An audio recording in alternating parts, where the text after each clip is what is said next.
Hey, good evening, everybody. It is Monday night, and it is time for some more Dungeons and Dragons 5th Edition Forgotten Realms. Although we're not actually presently located in the Forgotten Realms, but the game is set in the Dalelands, and this is Mysteries in the Dalelands. And I'm Wally Hobbit.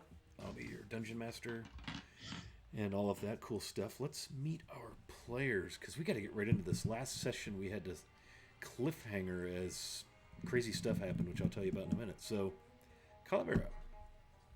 Hi, I am Paige. I'm playing Calavera tonight. She is a Fire Ganassi Domain cleric who we've recently learned has had her own experiences with the grave. And I'm so excited I got to say that out loud finally.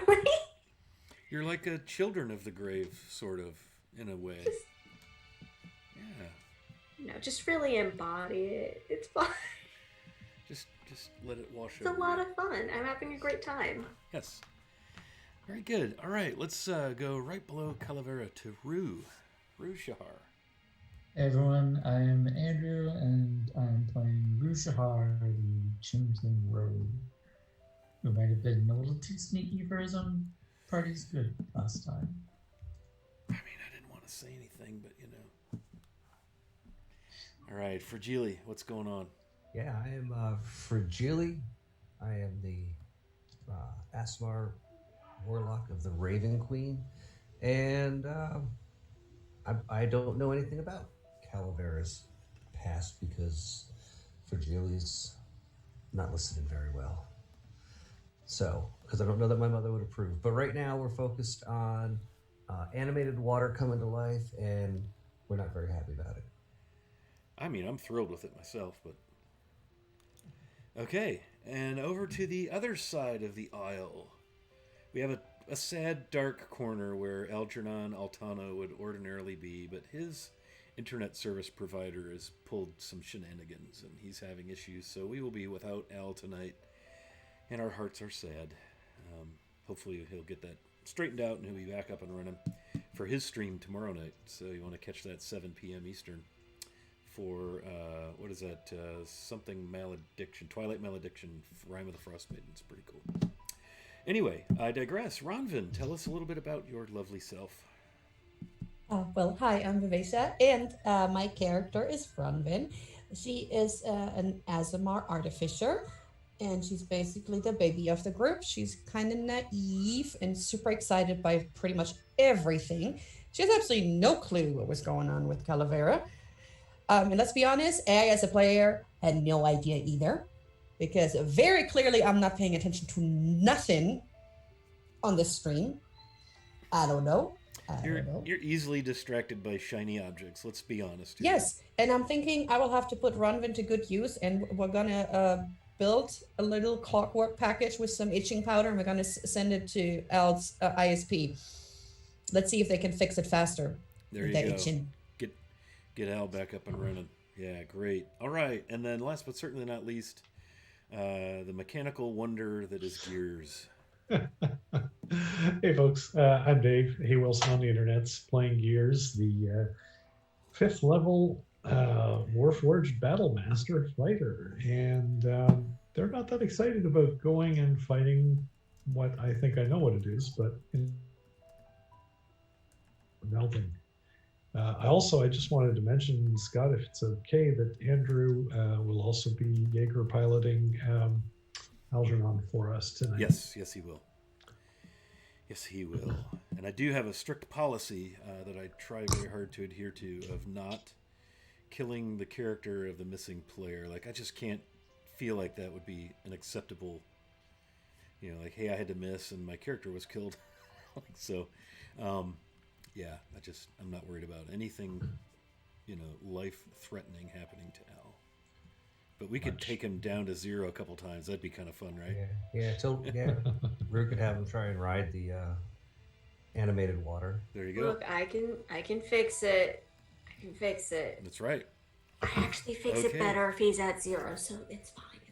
Keep that in mind, yes. Very good. Okay, so, excuse me. That, Rick, good to see you, man. So, last week, the party kind of wrapped up their work in Violet Falls and decided to explore a little tunnel off to the south of the Great Chamber. They had to kind of ford over a very, very deep chasm filled with spikes and thorns of the Grendel-root variety. So they cleverly fashioned a rope bridge, and they all managed to cross safely. We almost lost Calavera. She had a tough little athletics check or whatever that was, dex check, but she made it. And so the party kind of wandered off into the darkness, headed south from Violet Falls, roughly in the direction of Deep Delver's Enclave, kind of their base of operations in Black Claw Mountain.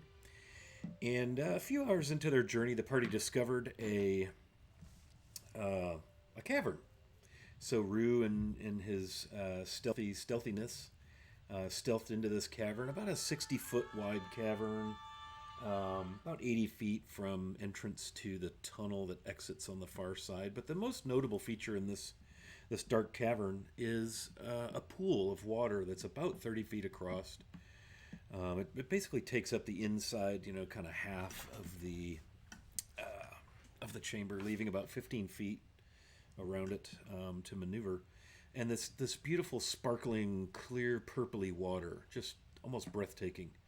And Rue made it around to the back end of the cavern and was snooping around, not really aware of the fact that Al, our wizard, had wandered in and was beginning to follow the path that Rue had taken. But Al wasn't as successful at being stealthy as our changeling rogue was, and he made a bit of noise and caught a snag in the floor, and it apparently alerted something strange in the water. And in fact, the water itself seemingly came to life in a sort of a pseudopod sort of arm or extension. Came out and tried to club or grab or do something to Al. Hey, thanks for that follow, nerdy drunken monkey goblin. That's really cool. Nice. I love it. Welcome aboard. Welcome to the Wily Hobbit channel. At any rate, Al found himself beset by some sort of the pool attacked him, and so hearing all of the splashing and the very manly gurgly scream of Algernon Altano, Rue whirls around and hits this water with a bow and arrow. Al sort of recovers and manages to get a fireball off, and it is at that point that we're going to rejoin the battle. The result of Al's fireball was a lot of hissing and popping, as you can well imagine, the searing heat of a 2,752 degree fireball exploding above this otherwise calm pool. Rue happened to notice when this happened that something in the pool reacted. There was a disturbance in the surface of the pool beyond what was disturbed by the fireball, and a layer of steam erupted from this fireball and has kind of begun to sprawl across the pool in all directions. And it is going to be the turn of this watery horror is going to once again attempt to attack Al. And it rolls a nat 1. That's the second nat 1 that this creature has rolled in this combat sequence. So it's incredibly impressive what this thing is doing right now as it just kind of splashes itself harmlessly. And so with that, I'm going to invite the remainder of the party, which is Fragile, Ronvin, and Calavera, to please roll initiative. And we'll see if we can't get this party started. Gears will roll initiative too. Did I not say Gears? I apologize. That's okay. No, you won't. You get to sit this one out. Oh, Take a nap, awesome. bud. Oh. He's like, I might get wet. No, thank you. Hey, rust is a thing. Rust, ew. I was all ready to cast shield and block your attack too. Haha! Yeah. Nice try. I spit at the shield with my natural one. Okay, 25 to 20 on initiative. 20 to 15. 19 for 18. Gears.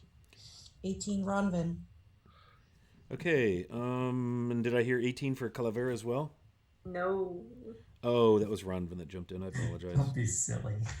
That's why I was Please. kind of like, what? I Yeah. don't roll that, please. My What did initiative. you roll, Calavera, my Double friend? digits. I got a 14, which is really good for It me. is pretty good. And what about Fragile? 10. Oof. Okay. The warlock's Here's gone what I will last. say. What you hear in the hallway just outside this cavern is some splashing, a strange gurgly kind of Algernon Altano screamy thing as he reacts to the attack. You hear Rue's muffled voice from far inside the cavern say something about we're not alone in here. And then you hear and a great orange, yellow, billowing, flashing light. And then that's quiet. And it is now Rue's turn. Okay. Rue is going to he's I think 40 feet from Al and whatever's attacking About him. 30. You weren't quite all the way to the back where the tunnel is, but 30 feet or so. And hey, Sorrow's Tale, thank you for the sub, brother. Appreciate that. If I'm in range to get within melee of it, then I will toss aside my bow and draw my two swords and get after this thing. Yeah, you could make your full move and be there as this flailing pseudopod of angry water is attempting to swing in the vicinity of your mage. All right. While not hitting him whatsoever. I will try to get like in a spot where I'm like out of the way if he wanted to do fireball again. We can figure that out later. But so I'm flanking, I believe. Yeah, it would be kind of between you guys. So yeah, I think Yep. that's literally constitutes flanking. So +2 to your die roll, correct? Or -2 to AC? Yep. So that's a 24 to hit. 24, in fact, finds purchase as your sword splashes Really into hope so. the wateriness of the watery horror that's Ooh, I like that roll. attacking. Too. 21. You can take 26 points of damage, sir. That is outstanding, but for the fact that, again, it doesn't feel like it's doing the kind of damage you'd like it to do, which kind of makes sense as you're trying to slice water. This is, by the way, my +1 enchanted sword. That's fine. Okay. Oh, yeah, okay. I got what you're saying. Yeah, so 26, you say? Yes. Yeah. Burger. Not putting that out for any particular reason. I was not looking closely. All I saw was resistances, and then I noticed, it's non-magical. Yeah, gotcha. Thanks for helping me up my DM game there. Appreciate that so much. Happy to help. And then my offhand attack is going to be a 19 to hit. That also hits. For 1 point of damage. Woo! When you say offhand, you're not kidding, are you? Badoom. Yeah. Okay. Very good. Anything else you want to do? That was movement and your attacks. No, I think I'm just going to be yelling at this thing, trying to get its attention. Yeah. Okay. That's fair. It is now Al's turn. He's basically on the other side of this flailing pseudopod of water as this thing kind of comes out of the water and gets really tall, and it almost has like the form of a dragon's head. It's just crazy looking thing. You can clearly see like a dragony looking image. Doesn't have the big wings or anything, but definitely the head, kind of the jowls. It's crazy looking. So can he put his fireball in the exact same spot I don't see why not. without hitting Rue? Yeah. Okay, then I think it's pretty clear that that's what Al would do. He seems to be rather fond of this new spell of his that we lovingly refer to as Fireball. And he did message you back in Discord. I don't know if you saw that. Yeah, I just saw that. Okay. Yeah, I'll sort that out. Okay. Cool. So yeah, I think he's gonna do that again. Yeah, and what he did was center it across the pool so that the 30 feet blowback, because it's got a 30 feet radius. That's or 20 feet, 20 excuse me. 20 20 feet, feet. yeah. 20 foot. So he's centered it, 20 feet away so that it blows back. Yep. Cool. So it's a Dex save DC 15.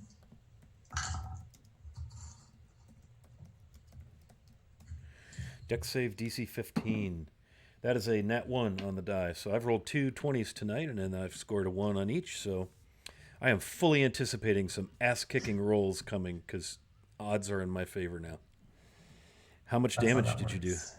29 points of fire damage. Okay, so what's weird is as the steam from the first one starts to come your way, the second one goes off, the water just drops, like splash on the deck. And there's this strange kind of... And what was the DC you said? 15? Yes. Strange roiling in the pool. And how much did you say that was? 26? 29 points. 29.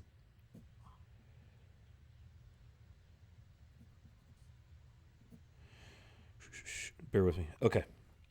And yeah, so that was kind of alarming. And it is really steamy in here now. It's become kind of tough to see because the thickness of the steam, the heat from the fireball, everybody's like immediately sweating and humid. It is Al going to move or anything? The one that was in melee with him is no longer, right? It just dropped to the stone floor and kind of receded back into the, I don't even mean receded, but drained. Like it just fell unanimated to water. And then I think it makes sense. He'll beat feet back towards the rest of the party. Okay, he could get to 10 feet away from the cavern opening. Perfect. Let's do that. Okay, that brings up gears. What would you like to do? You've heard 2 fireballs go off now. Swords, being pulled from sheaths. Bizarre splashing sounds. What would you like to do, Gears? If you're talking, you're muted, brother. The shoulder bow is going to come online, and the Gears will draw their scimitar +1 and start running into the chamber to see what's up. Okay. You see Al and Rue are wet. It is steamy as hell in there. You can barely make out their silhouettes. Al's running towards you with eyes the size of dinner plates. The whole right side of that cavern is wet, and there's just this like dense fog that is thickening right before your eyes from the the water, the fireballs. Right. Is there anything to attack? Doesn't appear to be, unless you wish to attack the wizard running toward you. I mean, he does look kind of threatening because he's kind of freaked out. But I'll track him briefly with the shoulder bow and then put it away. Okay. So how far in will you go? I'll go in far enough to determine whether or not there's a threat, and if there is one, start attacking it. Otherwise, stay on guard. Yeah, so you could meet Al at about 10 feet into the chamber because that's where his movement's going to end. So that would be a nice place to be. Yep. Ronvin, what would you like to do?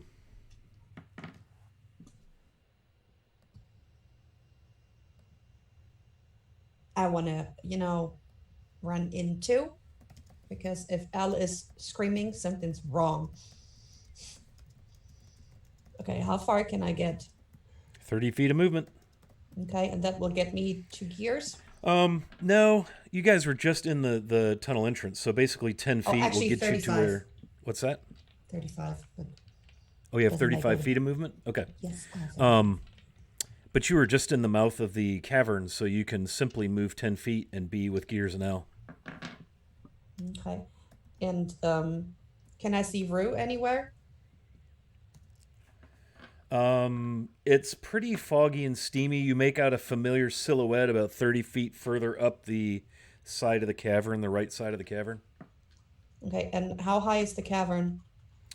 Oh, it's probably a good 40-foot high ceiling in here. This is it's about 60 feet side to side and 80 feet from where you entered to what looks to be the back, although it's getting harder to see that far. And how high does the steam go? It's climbing. No, so it's a lot. lot. It's a good 15, 20 feet now hanging in the air. So we can probably we can even if we didn't see it, we know there was a fireball. Yeah, and you heard two, explosions that you've heard before. Okay. So yeah, I want to move up there, and then I want to ready the lightning launcher and see if anything comes for us. Excellent. Okay, that brings me to Calavera. Okay, so I make my way in because everyone is in there. And what am I able to see or ascertain from the scene? So you see Ronvin, Gears, and Al standing about Mm-hmm. 10 feet on the right side of the pool, just about 10, 12 feet into the chamber. Mm-hmm. You see the quickly vanishing silhouette of Rue about 30 feet beyond that as this wall of steam just begins to kind of boil and unfold, going maybe 15, 20 feet in the air in this 40-foot high chamber. You can't see all the way across the chamber just because it's becoming quite steamy. Well, I'm not quite sure what I can do here. No, that'll go away. It's a Cookie Sanctuary, but that's gonna go away if he attacks anyone. I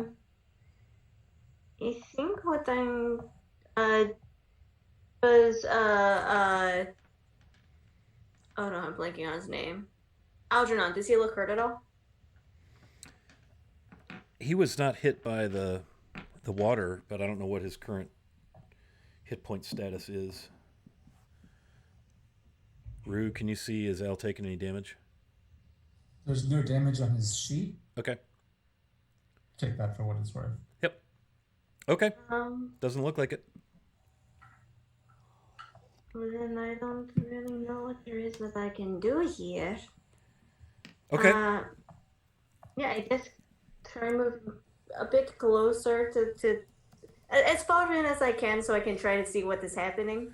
Sure, you could go, If halfway. You could move in 30 feet and be, a little bit closer to Rue than you are to the rest of the party, and you could see them. Mm-hmm. You'd kind of be in the middle. Yeah, I'll go in there. Okay, as long as I can reach as many people as possible. Very good. Okay. That brings us to Miss Fragile. So Fragili's going to walk in behind everybody, and she's going to start to put her coffee table down and then stop and kind of look around and be like, "Look, looks like I didn't miss too much. What was all the fireballs about?"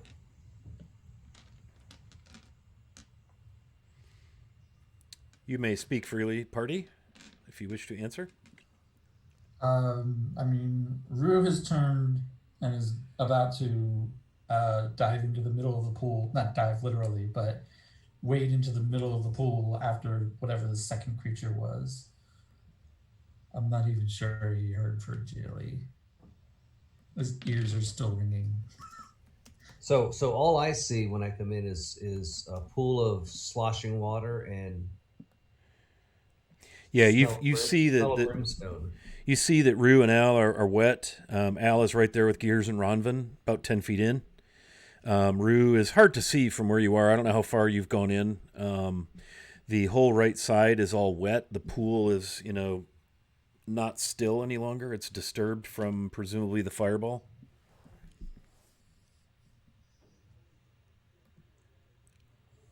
Yeah, so Fragile will she'll don her shield and she will put her coffee table down for the time being and just kind of check out what's going on. That sounds excellent. Can I get? Well, the range is so. How far is that area away from me? Is it within What area are you talking 60 about? feet? The area where the fireball exploded. It's within 60 feet, yeah. Because she wants to try and cast fairy fire to that 20-foot cube underwater to see if something lights up, because it will light up, objects and stuff, to see if there's something in the water. Interesting. It says any creature in the area when the spell is cast is also outlined in light. if it fails a dexterity saving throw. 20-foot cube within range is outlined in blue. Any creature in the area that's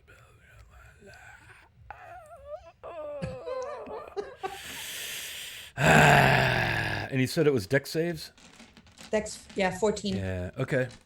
Yeah, that's weird because so your fairy fire, so you cast fairy fire out over this pool. The pool's roughly 30 by 30 by 40, 30 across by 40, I should say. It's it's all kind of choppy from the the percussive force of the fireball and whatever. She's probably aiming for the cube to start like 5 feet underwater. That's probably more she can't see, and then down. Like it's a 20-foot cube. Okay. It says outline in blue, green, or violet light. So I'm thinking it's going to be violet. Okay. Yeah, so nothing really lights up. Okay. Yeah. She's going to keep it up for a while to see, if something happens. Yeah, it's a 1 minute duration. Okay. So that means it's deeper. So she's like, that means it's deeper than 20 feet. Else we would see the ground. Well, you said you only put 5 feet of it into the pool, if I heard you correctly. No. 5 feet under the top of the water line and 20 feet down. Oh, okay. All I heard was 5 feet under the water line. Okay. Yeah. Okay, so you do get a weird violet light begins to flicker in the water. But it doesn't outline any specific form you recognize, but it's underwater and it's definitely lit. So you seem to have pinged something, for lack of a better term, and it's large and it's kind of moving about. For Geely, we were actually in your turn. Was there anything else you wanted to do? No. Okay. And I think it's worth mentioning that I have rolled 3 straight natural ones. Keep it up. So, Rue, as you're standing there, like, I'm picturing you kind of poking your sword in the pool, looking around. This huge rush of water envelops you as another pseudopod swings out at you, hopefully hitting you with a 16. That hits. Nice! Ah! Oh, sorry, I shouldn't cheer for the demise of my characters. It's just been a couple of weeks since I've stricken a character with damage or anything. Okay, so you get blasted by this big pseudopod of violet illuminated water, which is really kind of cool looking, right? Like, Fragili's thinking, man, I hope the Raven Queen can see this. This is cool. On my 3d6, I rolled 2 1s and a 2. So you're going to take 7 bludgeoning. Actually, I'm going to take half of that. Okay, uncanny dodge. Uncanny dodge. Yeah, that's fine. Make me a grapple escape, DC 13, so strength. Would be like strength athletics? Typically, it would be acrobatics for escaping. Okay. I think it's something where you can the one who is doing the grappling does strength, but the one who's trying to escape the grapple can do either athletics or acrobatics. I think that's how I've seen it before. Yeah, I will roll athletics if you want me to, but the rule is generally that the that's fine. person being grappled gets to choose. All right. Oh boy. That is 26. Yeah, that should be fine. All right, so you're not restrained.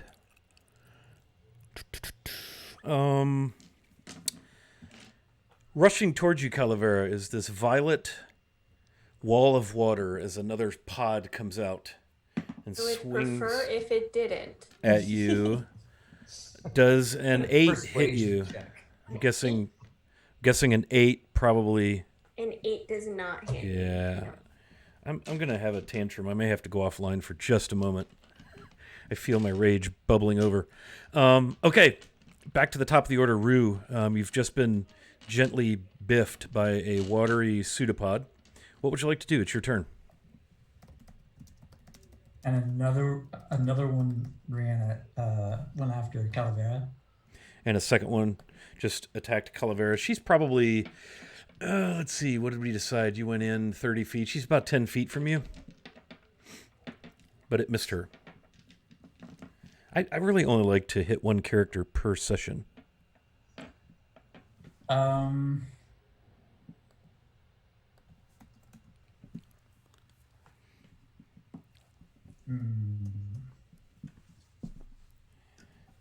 going to.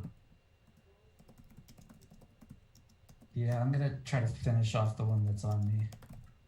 Okay. And it's fairy fired, so I believe I have. Oh yeah, so you have advantage to hit because it's illuminated by this really killer-looking flickery violet. It's cool looking. I mean, it's like a lava lamp has come to life in there.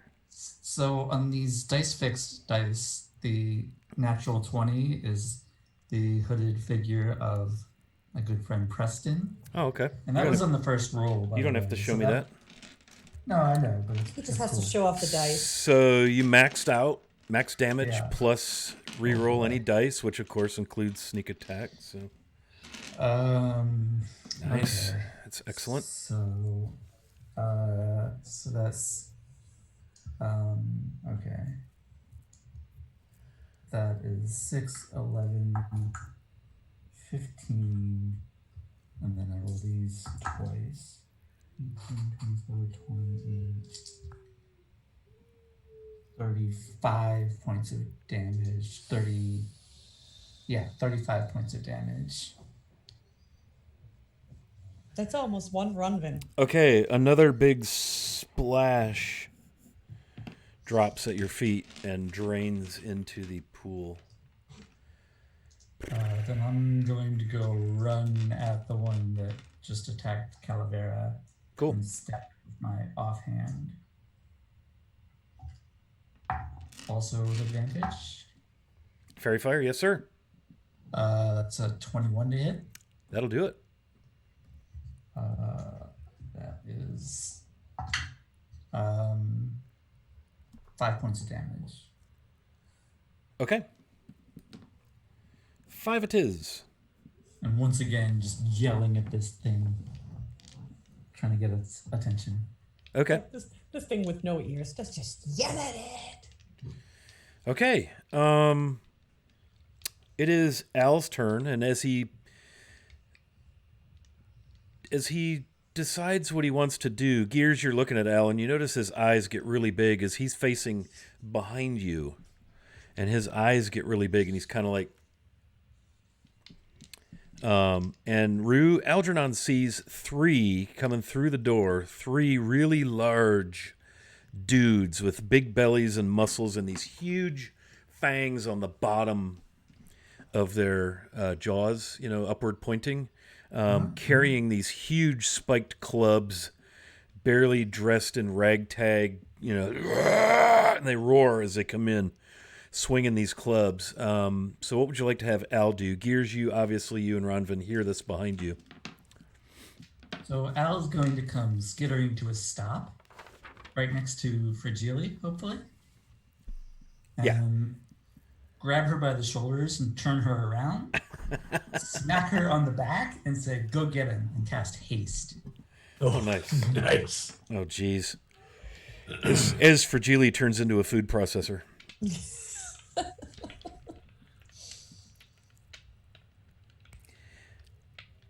All right. After Al comes Gears. Okay, so we have a threat from behind us. You have 3 threats from behind you. They're big, bigger than you big, wrapped in hide, carrying these just awful-looking, iron-wrapped, spiked, huge, like tree limb size. These things are probably 9, 10 feet tall. They're spitting and snarling, and they kind of strike a little fear. They're all kind of filing in, blocking any hope of escape. These things look anything like the thing that dropped Gears on session 2, I think. They do, only bigger. Only bigger. Yeah, kind of pointed ears, flat back against their heads, and these huge bottom fangs, spit, Okay. and just malice, just absolute malice in their eyes. So somewhere behind Gears, a small brick of tin goes "Tunk, ting, ting, ting, ting, ting." Anyway, that visual aside, Gears will wind up and swiftly turn to attack the closest one, and we'll unleash the 3 attacks. Oh, geez. I'm guessing that an 11 does not hit. 11 just hits.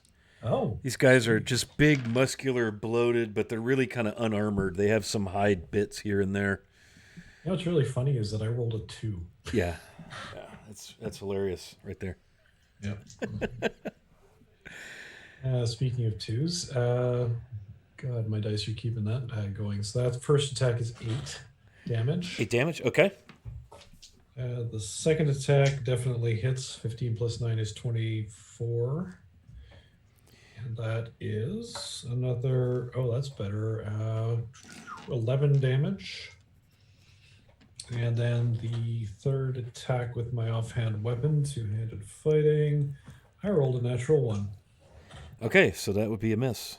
That Really is definitely a miss. Need to get me some crit and fumble tables going here just to add a little flavor.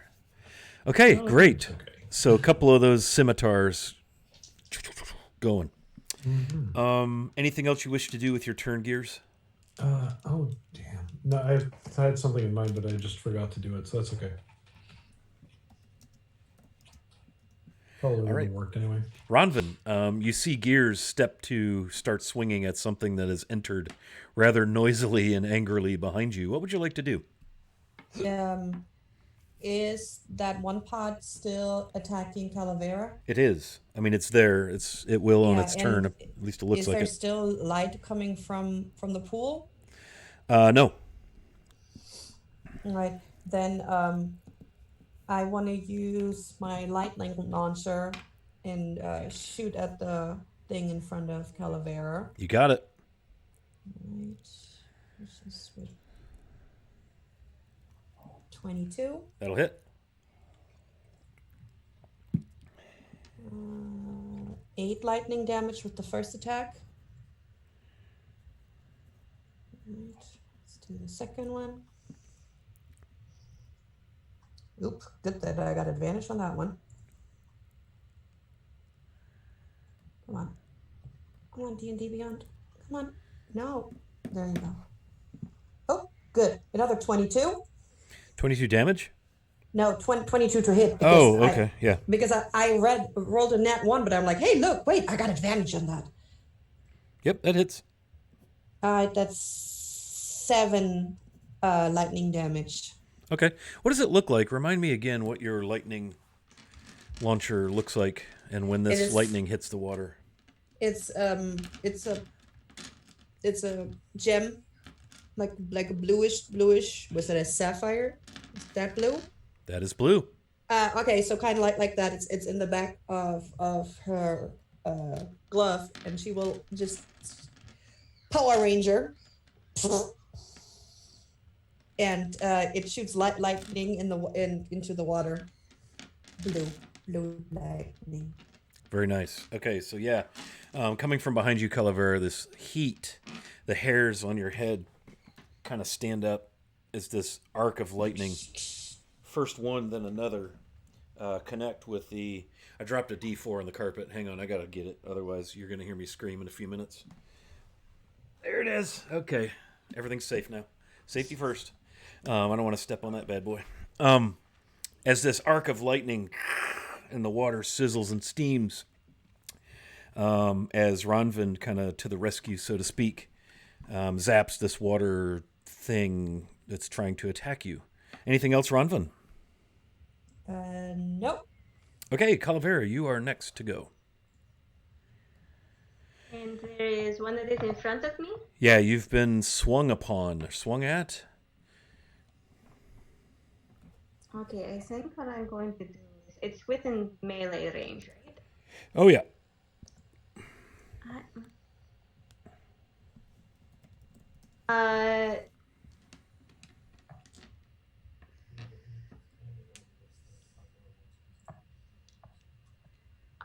does it really do that? Okay. I think what Calavera is going to do is I think she's going to actually reach out and she's going to try to touch it. I want to try to cast inflict wounds on it. Yeah. Yeah, you just need to make an attack roll. Alright, so this is plus. How many rerolls do I have? You have advantage. You do have advantage on your attack, Right. yes. Okay, well, that was a nat 1. Boy, the ones are flying tonight. Goodness. Ooh, that's better. That's a 19 plus 6, 25. That is definitely going to connect. Okay, and that is only at first level. But that's fine because it's still 3d10 damage, Nice. which is more than I remember it being, but I will not be the one to complain. Okay, so that's 2, 9. That is going to be 13. Is that necrotic damage? Yeah, 13 necrotic damage. Okay, so what does it look like as you try to kind of grab your hands on this water and you inflict wounds upon it to the point where it just kind of drops and splashes at your feet? So Calavera ends up, kind of reaching forward towards this thing with one hand, and like her fingers just kind of brush against it, and like this is like a water type creature, right? It's 100% water, yeah. I think once she touches it, there's kind of a moment while she's casting, and she isn't quite sure what she's doing here, but it's very much attacking her and a lot of people close to her. And have you ever dropped ink into water? Uh-huh. I think that it looks like that's spreading from where she brushed against it, kind of like tendrils of this dark, nasty kind of energy just kind of spreading throughout, but instead of dissipating into the water, it's just spreading throughout. And water can't wither, Right. but if it could, yeah, and then it goes splat, and then it goes splash. Okay, and then it kind of drains back into the pool. The violet flickery coolness of fairy fire goes down. Yeah, you've ended that, whatever that was. Anything else on your turn, Calavera? You're kind of there standing with Rue.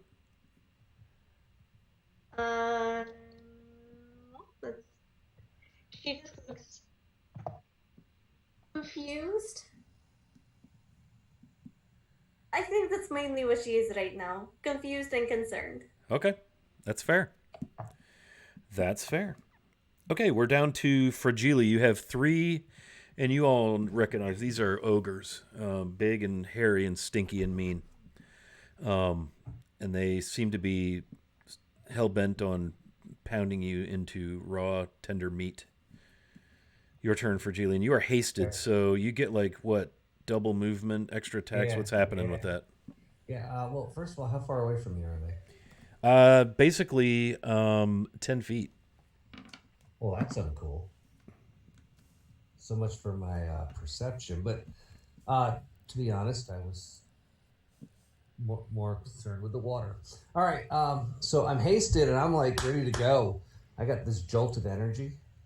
And so I'm going to bonus action, and I'm going to spirit shroud myself. Angry ravens, this milky white but glowing light behind their eyes, flutter around me, and I am charging in after. I'm gonna. How are they lined up? Are they one after the other? Are they? Yeah, they've kind of filed in through that doorway. They're big enough that they can't really come through the doorway side by side. So Gears is engaged with one. There's easily another one you can engage with. Okay. And then there's kind of one behind those two.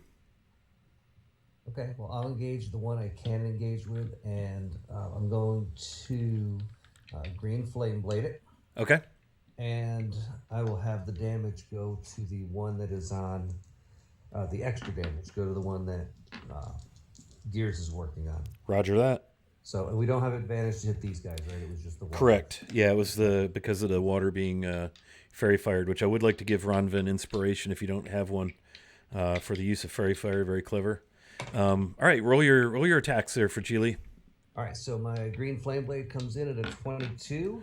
That will definitely land a stinging blow.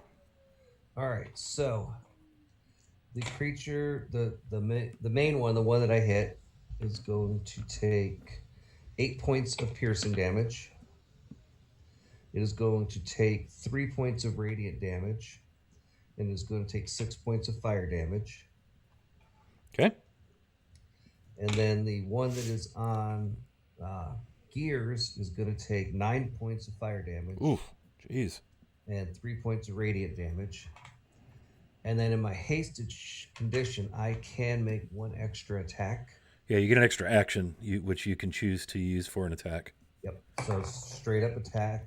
That's an 18 on the die. So That'll hit. Yeah, and you're starting to open slashes that are, you can hear the sizzle of your green flame begin to burn the skin. These things just bellows, almost deafening. The bad, fetid, rancid meat breath combined with the steam. It's not real pleasant. Nice. So I'm gonna swing down and try to open this thing at the belly, and I'm gonna skewer it for 13 points of piercing damage and an additional 5 points of radiant. Nice. And also these creatures, not that I expect ogres to have hit point regain abilities, they cannot regain hit points. Any of the ones that I hit, and all of them's speed is reduced by 10 feet. Gotcha. And that's my turn. Okay. Was there fire damage on the second attack? No, fire damage. I couldn't do. When you use haste, you have to take the attack action, and so I can't cast a spell. Oh, the green flame blade only stays up for the one attack. Yeah. It doesn't have duration. Okay, that's what I was missing. Okay, very good.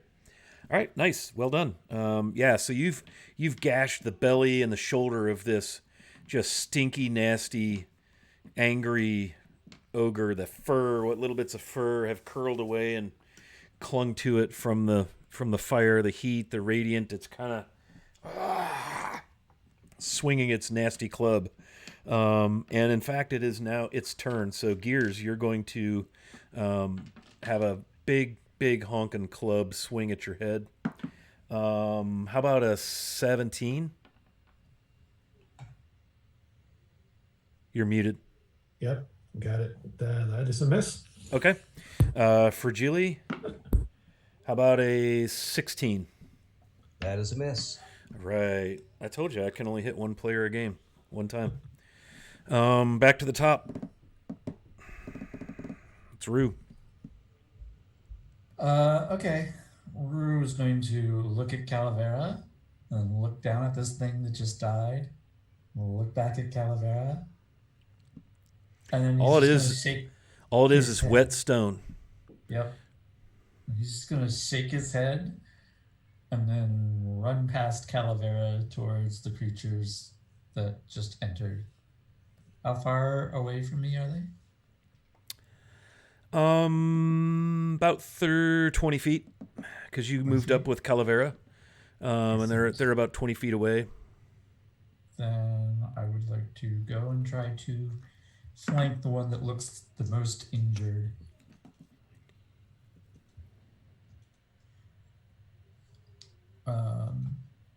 Yeah, and I would like to stab it, please.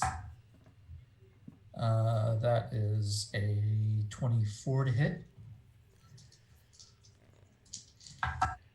24 does hit. Is 18 points of damage. Okay, which one did you say you were hitting? The one that looked most damaged. Okay, yeah, that's the one on Gears. And that was 18 of stabby stab? Yes. Okay, so you splay his chest open, and entrails begin to pour out as it just kind of looks down, drops its club, and falls kind of sideways, almost landing in the pool. Down. Cool. Then I would like to turn and stab at one of the other ones. Okay, there's one in melee with Fragile and one behind it. Unharmed. I'll go after the one that's in melee with Fragile. That's only a. So am I flanking it? Yeah, I'd say probably. So that's a 14 to hit. That hits. Okay. Then it gets 2 points of damage. Okay.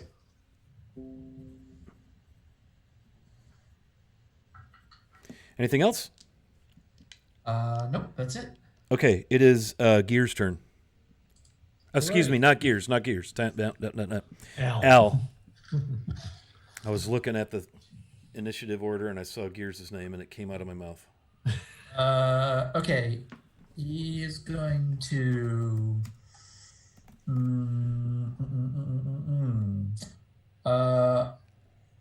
He's going to. I think he's going to use Ray of Frost. And you know what? He'll shoot at the one in the back that has not done anything yet. Oh. That's only an 11 to hit. That hits. Okay. That's its AC. Okay, hang on. He's not expecting to use this die tonight.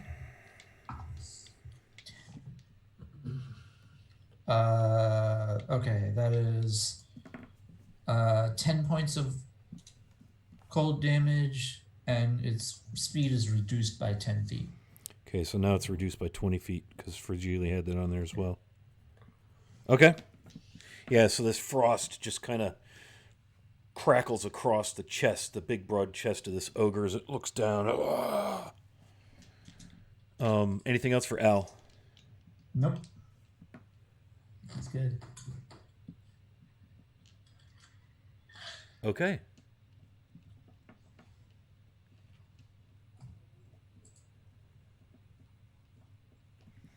All right. So as all of this is going on, Gears. No, Rue. I need you to make a dexterity save for me, please. As this huge arc of lightning comes from behind you. Calavera, you see it leave the far end of the cavern, streak across the pool, the ozone reaching your nostrils as it flashes past you, flashes past Ronvin, and hits Rue right in the back as a huge lightning bolt hits you. What's your dex save? 19. 19. Let's see what you needed. Where the hell is it? Okay, so you saved. So let me calculate a wee bit of damage. Uncanny dodge. No, you didn't see it. No. And it was not an attack roll. Which I'm pretty sure it has to be. Or dex-based save, or is that...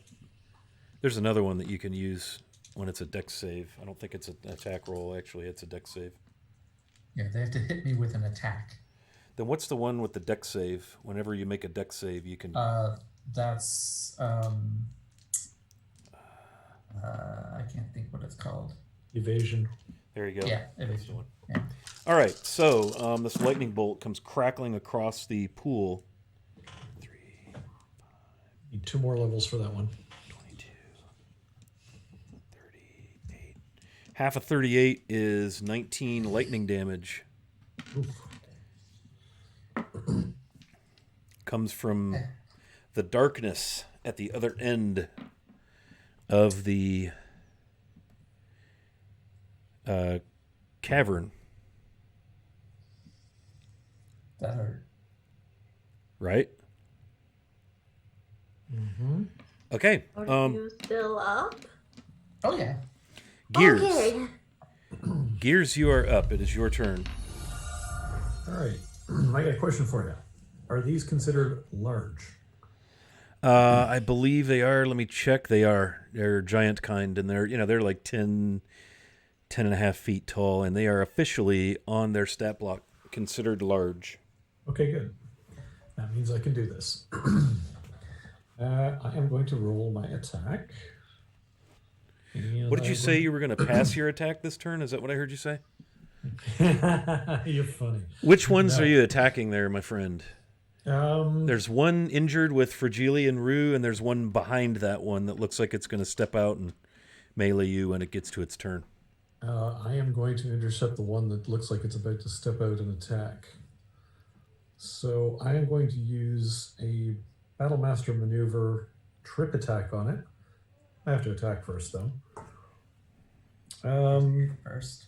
Yeah. So that's a 14 to hit, which I'm pretty sure Yep. hits. That hits. And get my extra d8 damage. Well, that sucks. That's 4 plus 6 is 10 damage, and they have to make a DC 16 strength saving throw.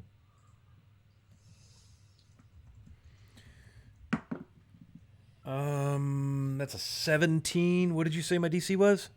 You passed, don't worry. Okay. It was a 16. Second attack, we'll try the same thing. That's a 12 plus 9 is 21 to hit. Damage is better. That's 9 plus 6 is 15 damage, and another strength-based saving throw. That's another 17. There's my die rolls. There's your die rolls. Those are my best ones of the night so far. And my third attack off hands will be 15 plus 8. Yeah, I hit. And I will do another Battlemaster.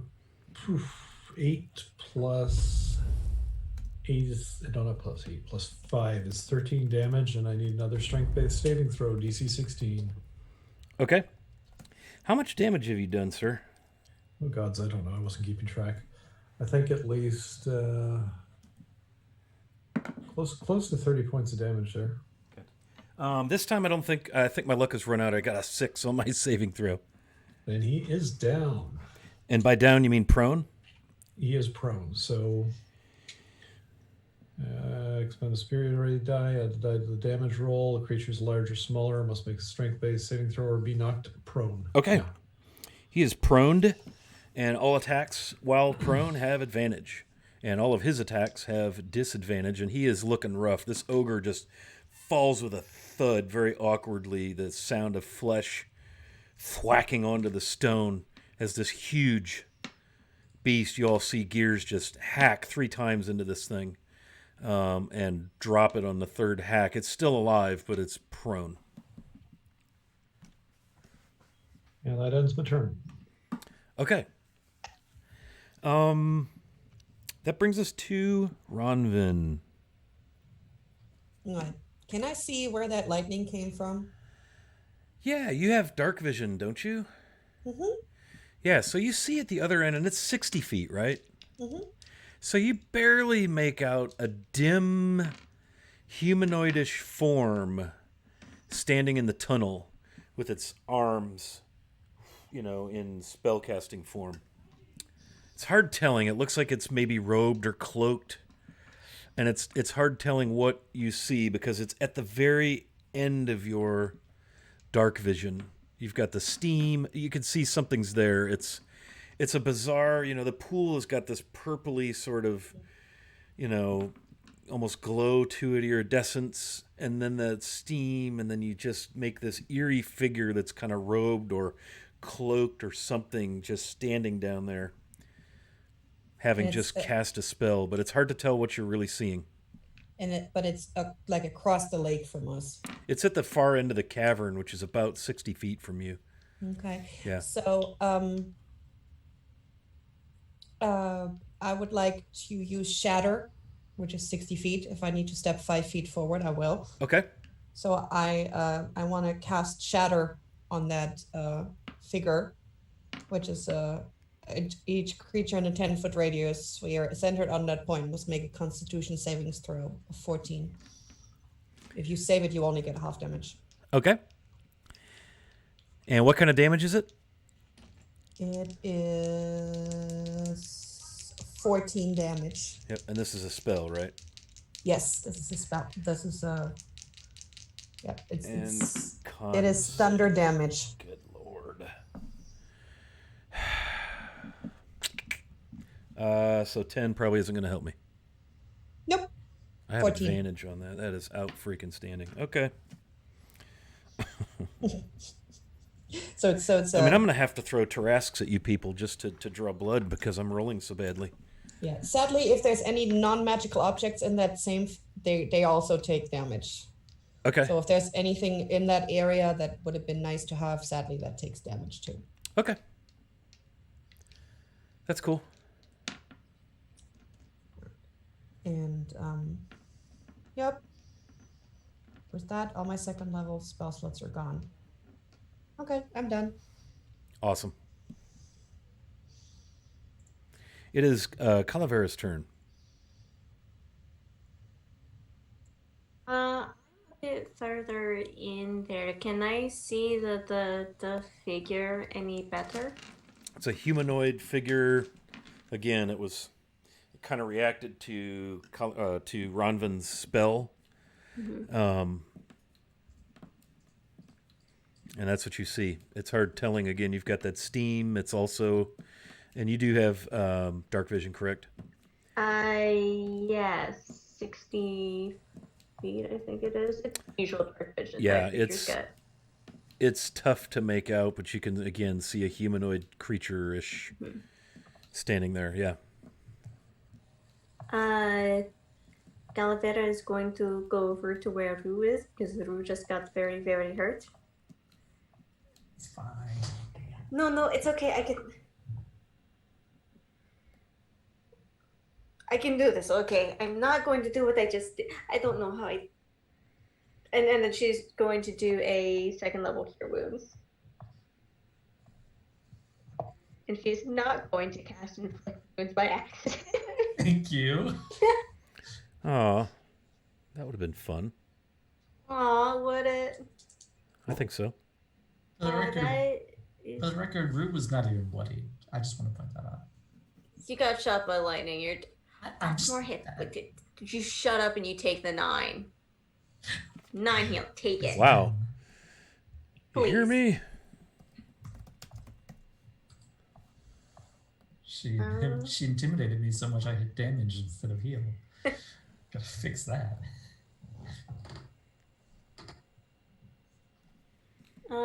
That is what she has for now. Yeah, I think so. Because that was action. I don't really have boneless actions I can cast. Okay. Okay. Fragile, you're up. You have an ogre prone in front of you, looking rather ravaged, heavily sliced by your efforts and those of Gears and Rue. And then you have a fresh ogre growling and snarling right behind it. You're muted, Mike. So, Gears tripped the one that was on me. Yeah. So that means nothing is on me, correct? No, I tripped the one that was fresh, that was coming out as fresh. That's the wrong answer, Gears. Oh, wow, That's that changes the whole thing. All right. I mean, I'm cool either way, but Well, it has to be one way or the other, so. My answer was better. All right, so you still have an ogre in melee. And it's pretty tore up from me and Rue, correct? Yeah, it's looking rough. All right. I saw Rue get shish kebab by this lightning bolt.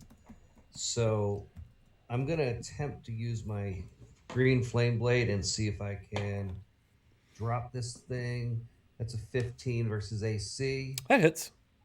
So it's going to be... All right, I get my damage chart out here.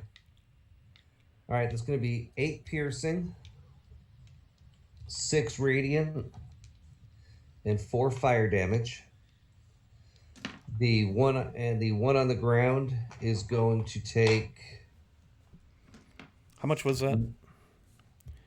I'm sorry? How much was it again? I apologize. Oh, reading. crap, I rolled my dice already.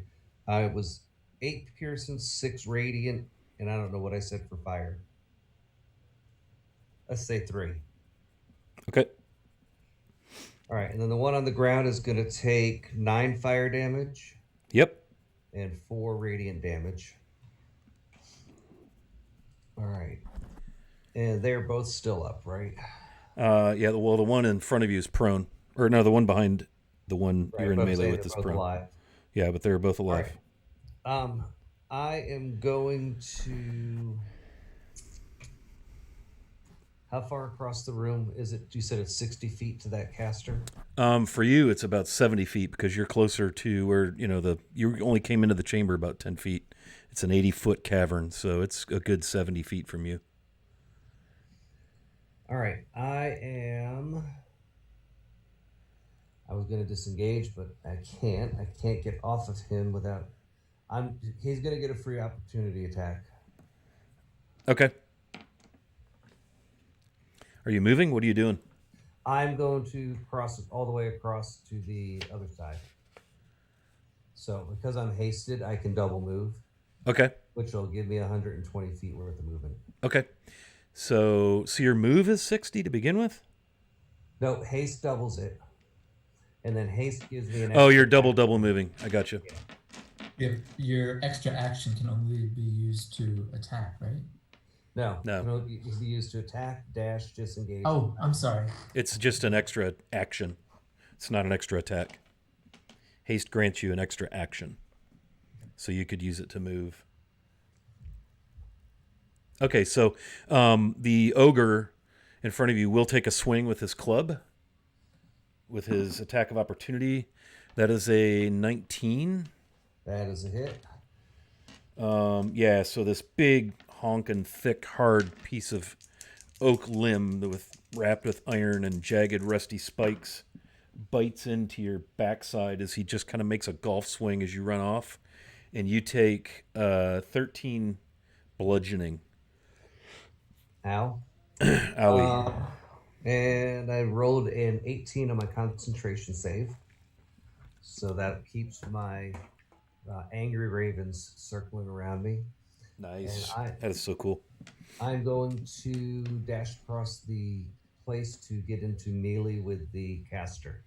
Okay, so you enter the space of the caster and you see something that almost causes you to want to stop as the blood runs cold through your body, Fragile, as you are toe to toe with about a 6'4" humanoid shaped. It has 4 claws on its purplish, pale lavender hands. It's wearing dark, like a cloak with a big cowl up behind it. It's got this dark metal, beautiful breastplate. No, it's ugly. That's beautiful.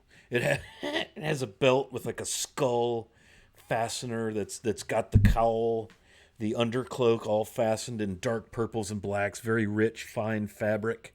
But what's really most horrifying is you look at this thing into its soulless black eyes, you realize you're looking into this purpley smooth head that has like 6, maybe it's 4. It's hard to say because they're writhing and moving tentacles flicking at you as you step close.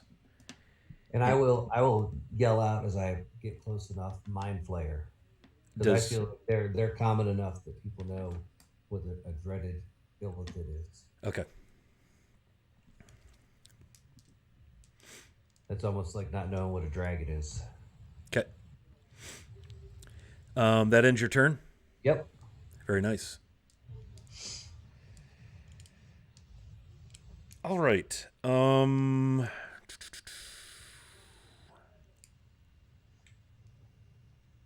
It is now the ogre's turn. So I've got one prone in front of Gears. So I'm going to have him stand up. So that's basically half his movement.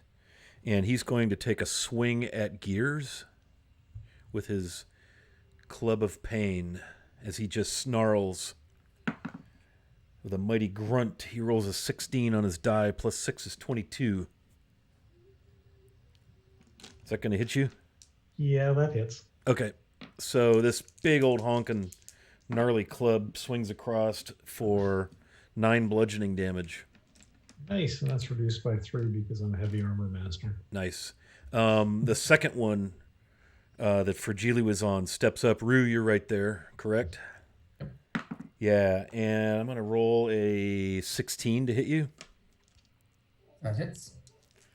And you're going to take... I'm going to burn these dice in the fires of hell. 7 bludgeoning. Half to 3. Yeah, I'm serious. I'm going to have like 10 Tarasques attack you guys the way I'm rolling. It's pitiful. It's pitiful. All right. That is their turn. What's that, Mike? CR20 treasure hoard. I mean, golly, Ned, man. We're back around to the top. So, Rue, it is your turn. You've got an ogre that just took a swing at you Did Al get a turn in this round? and clubbed you. Yeah, what did he do? Because I tried to give the turn to Gears, and it was Al's turn because I caught myself, but I don't remember what he did. Oh, he frosted, Ray of Frosted. Okay. I thought that was last round. Okay. Rue, you're up. Yeah. I'm going to try to finish this one that I'm on. Oh boy. I might actually miss. I'm am I still flanking? No. with any- Fragile left the building. Gears is engaged with his own ogre. Well, that is only an 11 to hit. That hits. Okay.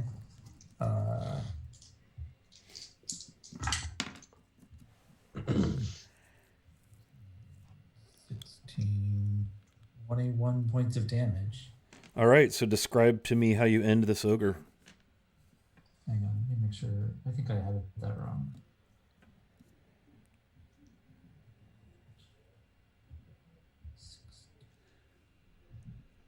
No, that's right. Okay. Yeah, I think it just clubbed Fragile as she was running away, and It just clubbed you. Yeah, well, that too. Whatever.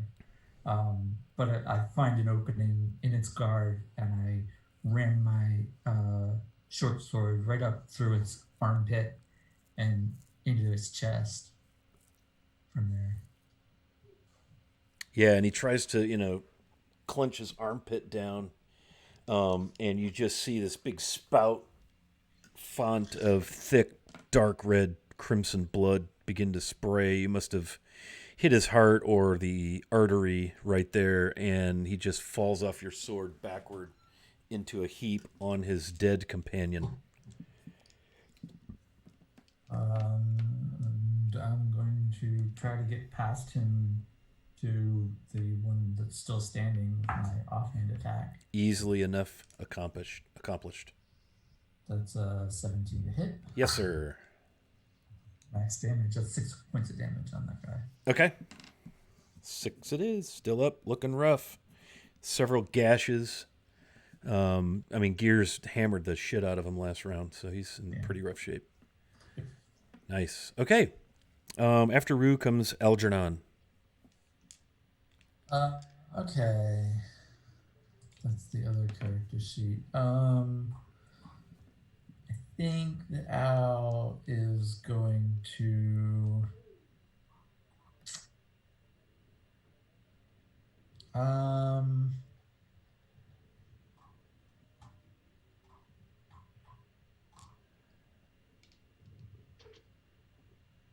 I think he would probably try to.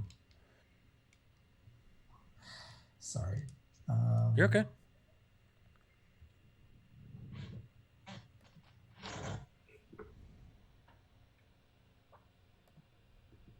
He's going to magic missile the last ogre and try to finish it. I think is what he would do. Okay. So that is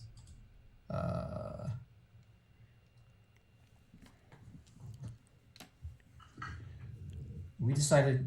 I know we had a big discussion about this the other day. Yeah, it's D4 plus 1 for each missile. It's 1 damage roll times 3 for your damage. He rolls 3 times, right? No, it's one roll, and Okay. that's the damage each missile does. Got So it. it's basically Okay. damage roll times 3. Okay, so he only got a 1. So 1 plus 1 times 3, that's 6 points of damage on that. Okay. Poor Al. 6. Okay, this thing's looking rough, man. As these bolts of energy blast into it, and it's like keeping its feet, but it's looking bad. And it's roaring, swinging this club wildly. And then I think he's going to try to find some cover from the caster that's on the other side of the pond.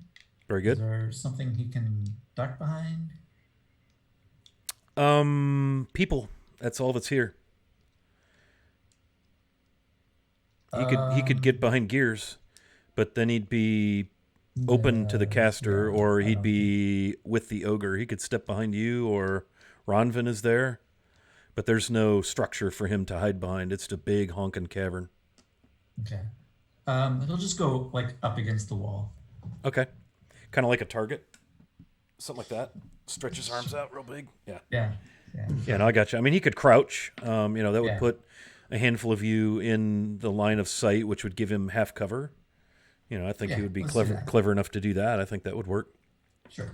Sounds good. Okay, very good.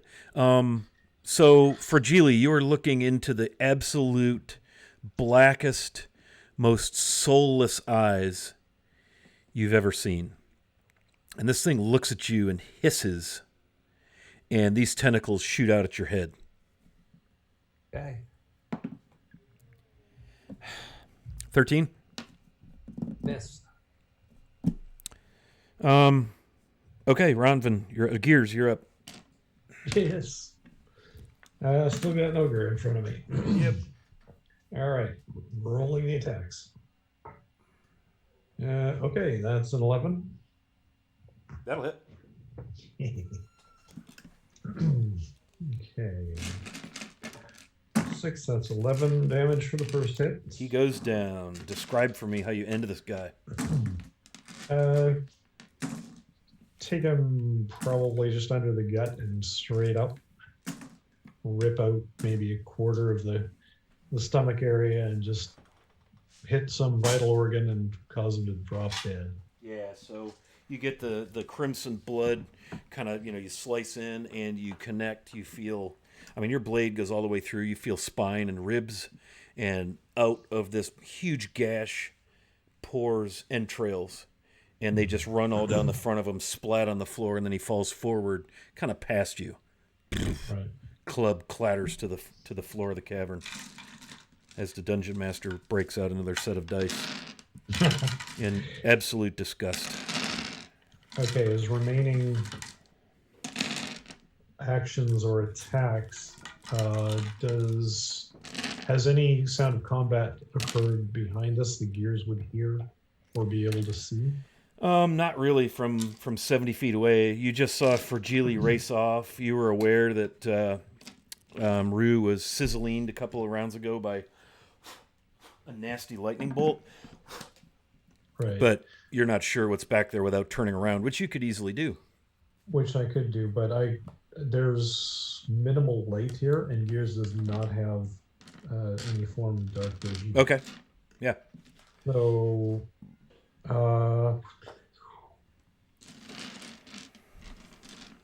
I guess as a bonus action, they'll palm one of our glowing crystals, which gives us some light.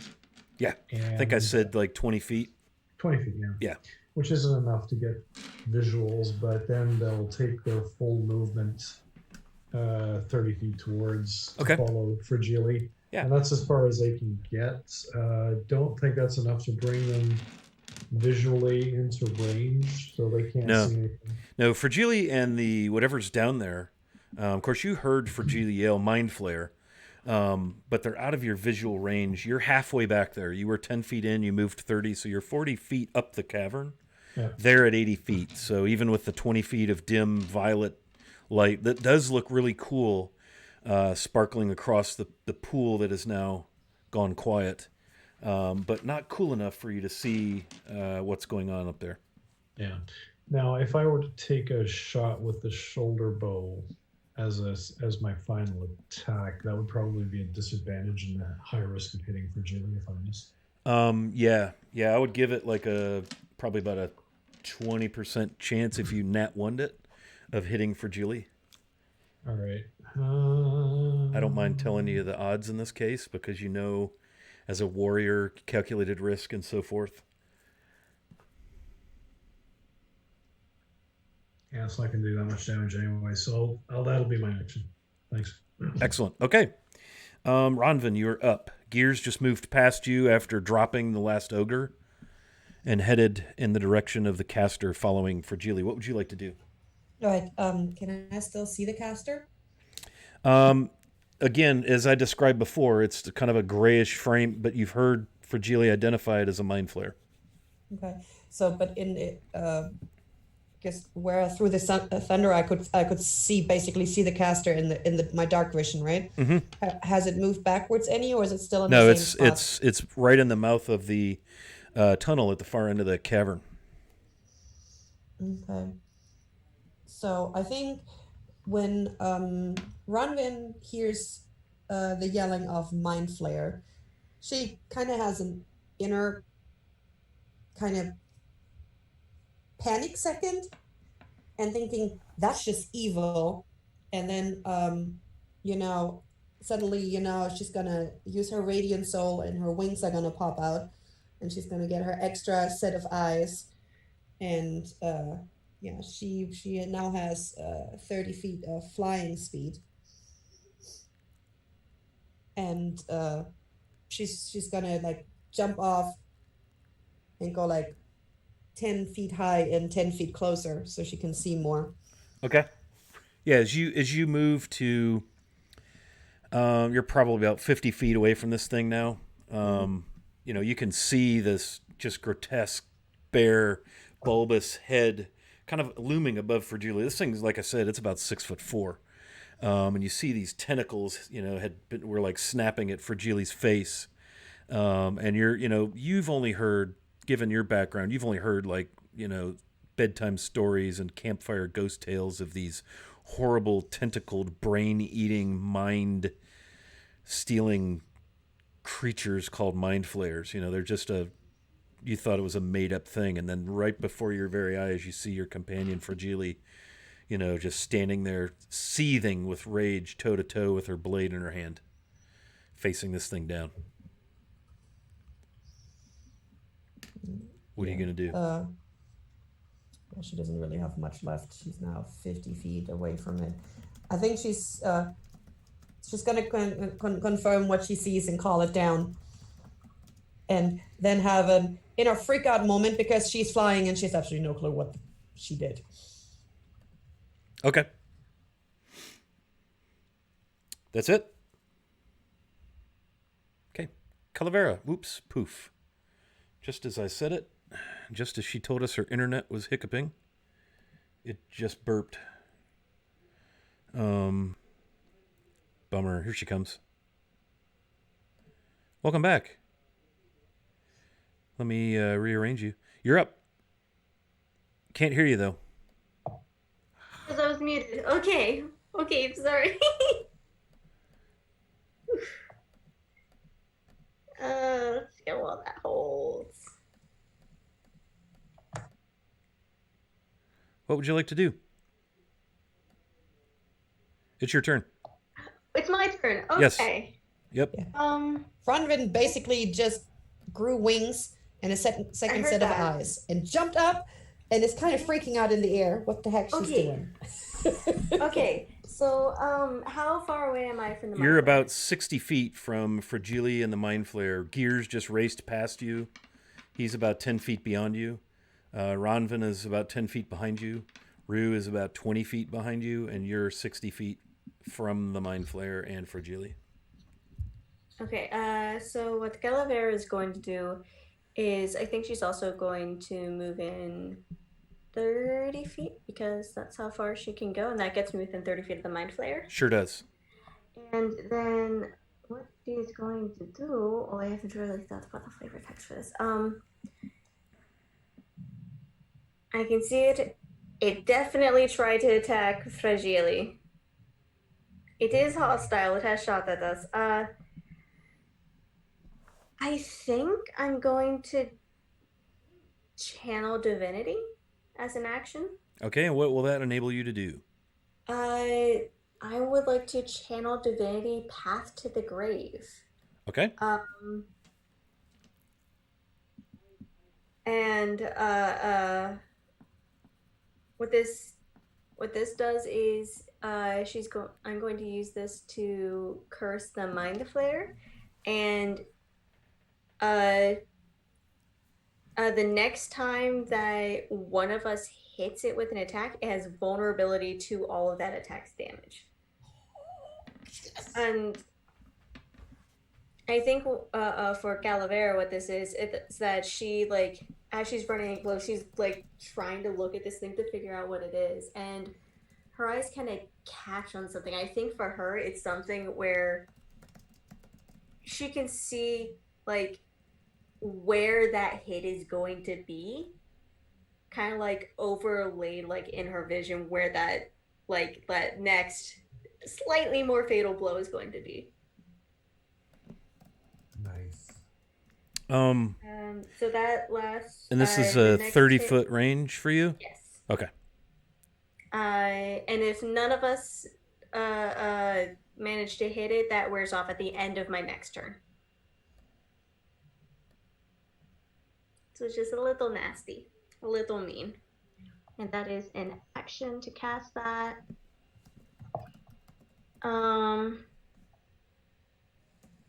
Is anyone exceptionally hurt looking? Fragile took 13 points of damage, which is pretty good hit. It's about a third of her hit points. I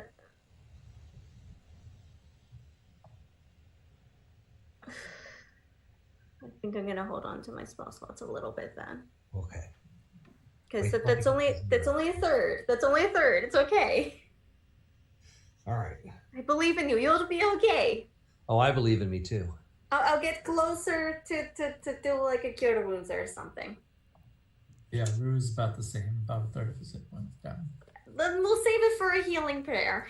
Okay, that's going to be my turn. Hopefully, I stick it through the rest of this fight. Please, Okay. internet. Vulnerable means double damage, right? Yes.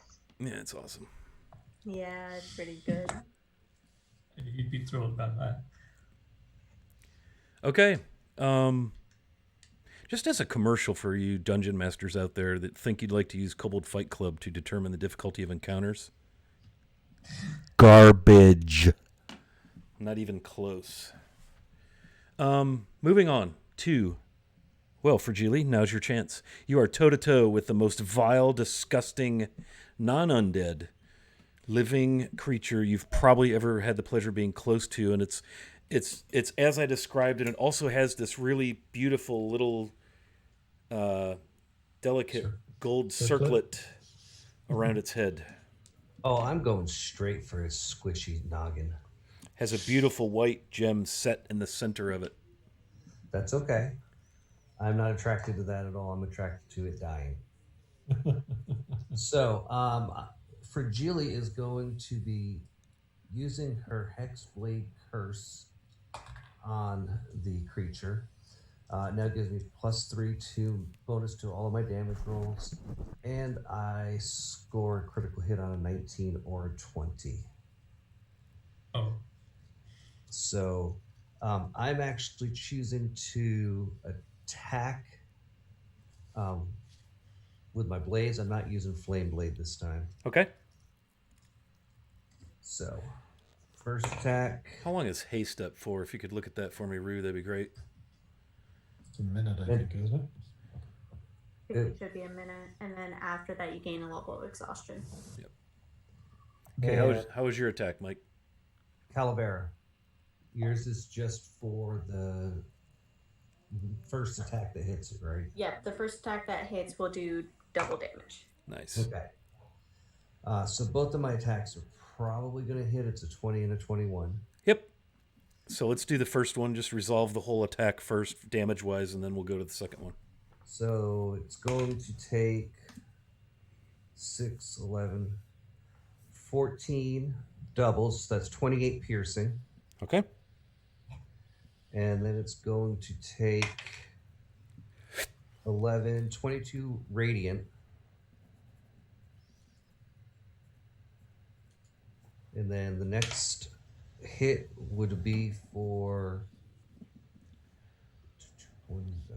9 points of piercing Okay. and 9 points of radiant. All right. And then I'm using my haste to take an extra attack. Okay. And that is an 18 plus, that's a 25 to hit. Okay. So that is an additional, nice. It's an additional 16 points of piercing damage and 11 points of radiant. Describe for me how you kill it. Oh, I just straight through every one of my hits. I am jabbing through its bulbous head. So all three of those hits were aimed center mass. Okay. It looked to me to be the softest, gooeyest, most vulnerable part of it. And the last one, it just goes limp on my sword blade, and I just let it fall to the ground. All right. Down it goes. Dude, anybody can be a boss when they're hasted, and the grave cleric gives it extra damage. The cavern grows quiet. I'm gonna check out the white shiny thing. It's a circlet. You know, like a little gold, I'm gonna alert Algernon and like a tiara almost, and has a white gem set in the center of it. Yeah, not knowing a lot about magic, I'm gonna have Algernon and Ronvin check it out, and while they do that, I'm gonna go get my coffee table. Rowan hasn't quite figured out yet how to get down. Also, when it dies, you guys notice some of the wounds on Fragile heal themselves. Awesome.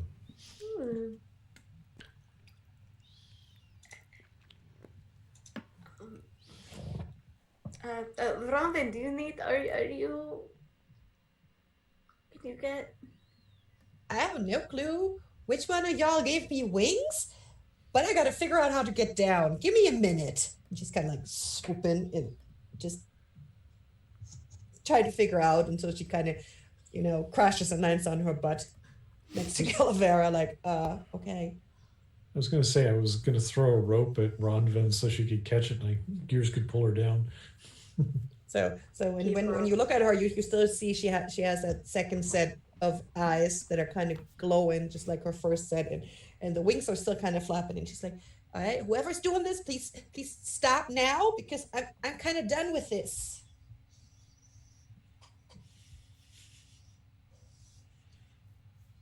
Al, stop screwing with me. You're muted, Andrew. Al has gone over to where Fragile is with the circlet, and he's inspecting that. Yeah. And kind of looks over. I'm sorry, it is not me, my friend. And then suddenly the wings vanish and the eyes, and she's like, well, whatever it is, it's over now. Okay.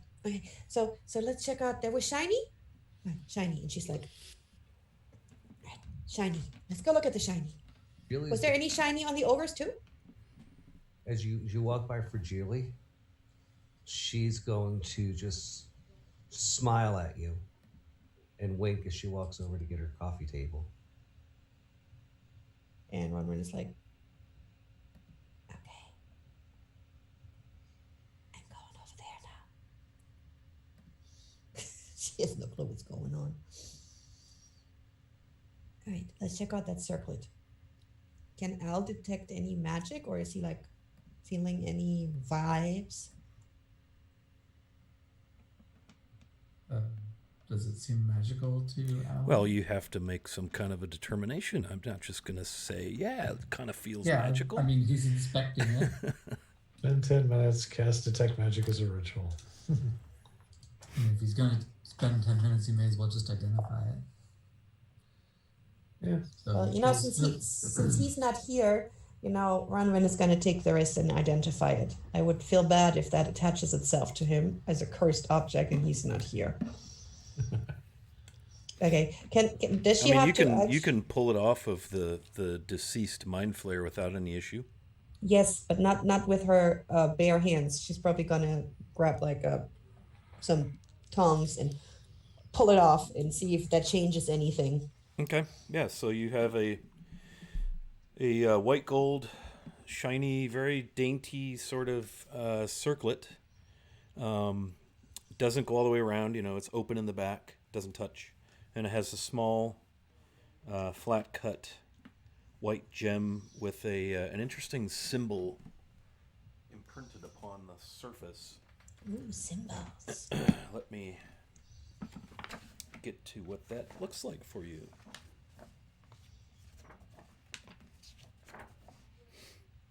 So you're going to cast Identify? As a ritual, yeah. Okay. So while she's warming up the Identify machine, what are you folks doing? Rue will go ahead and be checking the bodies of the ogres. Okay. All they have are their clubs and their, loincloth hides. Cool. He's gonna grab a club and drag it across the ground over to Gears.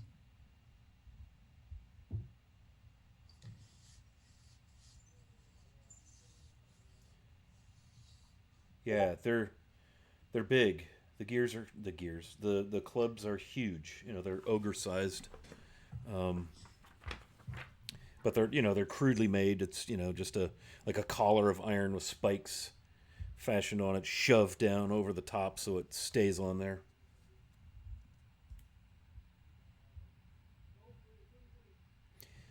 So the symbol you have, Ronvin, on this flat of this gem it looks like a kind of a sunburst,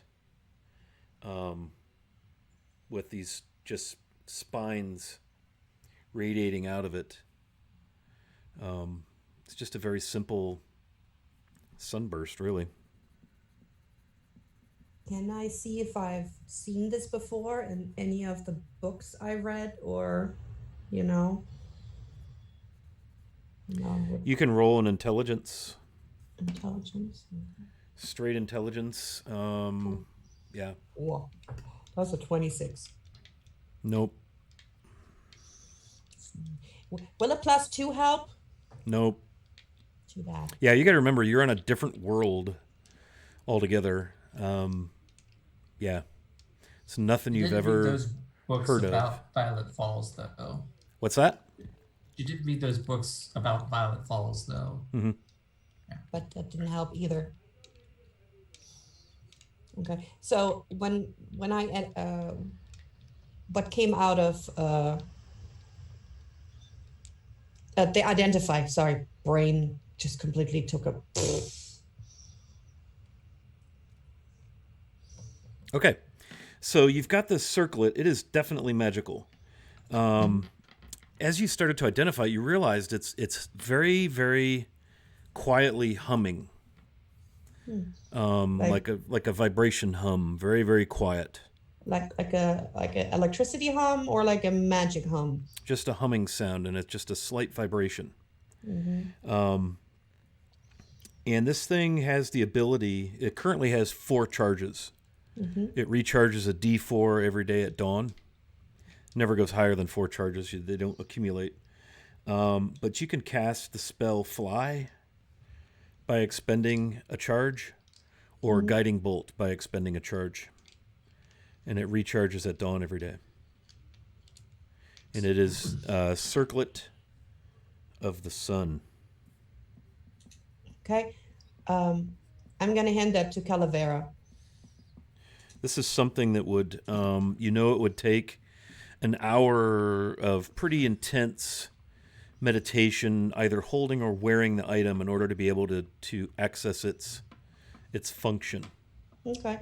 So she's going to turn around and say, Calavera, This is the circlet of the sun, and if you spend like an hour meditating with it and like bonding with it, you can fly, and you can actually cast guiding bolt. You have like 4 charges. That's a pretty awesome spell. So we definitely need the flying healing, and you cannot fall into another creek, canyon, whatever, that way because you can fly.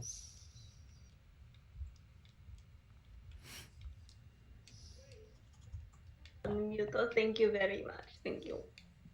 Someone is going to have to send me the information on that because my internet is really bad. I'm sorry.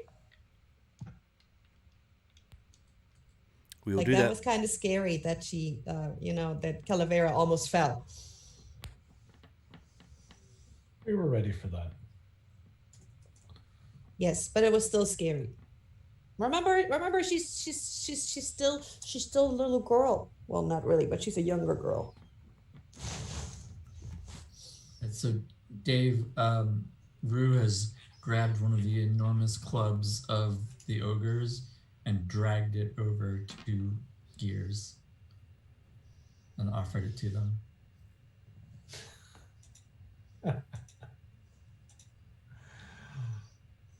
Oh dear. I'll just take a look at it and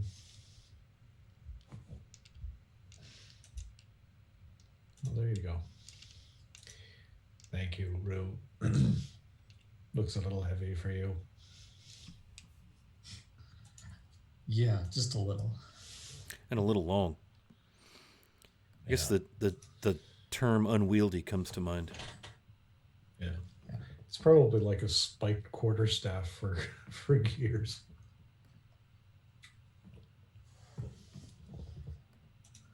All right, why don't we do this? We've just hit a quiet spot in the action. Why don't we take 5 for bio and stretch? It's 9:15. We'll be back on at 9:20. How does that sound? Yep. Okay. Works for me. All right, let's take a quick break. We'll see everybody on the other side. Don't go away. They still have a tunnel passageway at the back of this where they're all standing to decide whether they want to investigate or not. We'll see you shortly.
All right, we are back, refreshed, stretched, beveraged, and ready to roll. What would the party like to do? You're in this big cavern.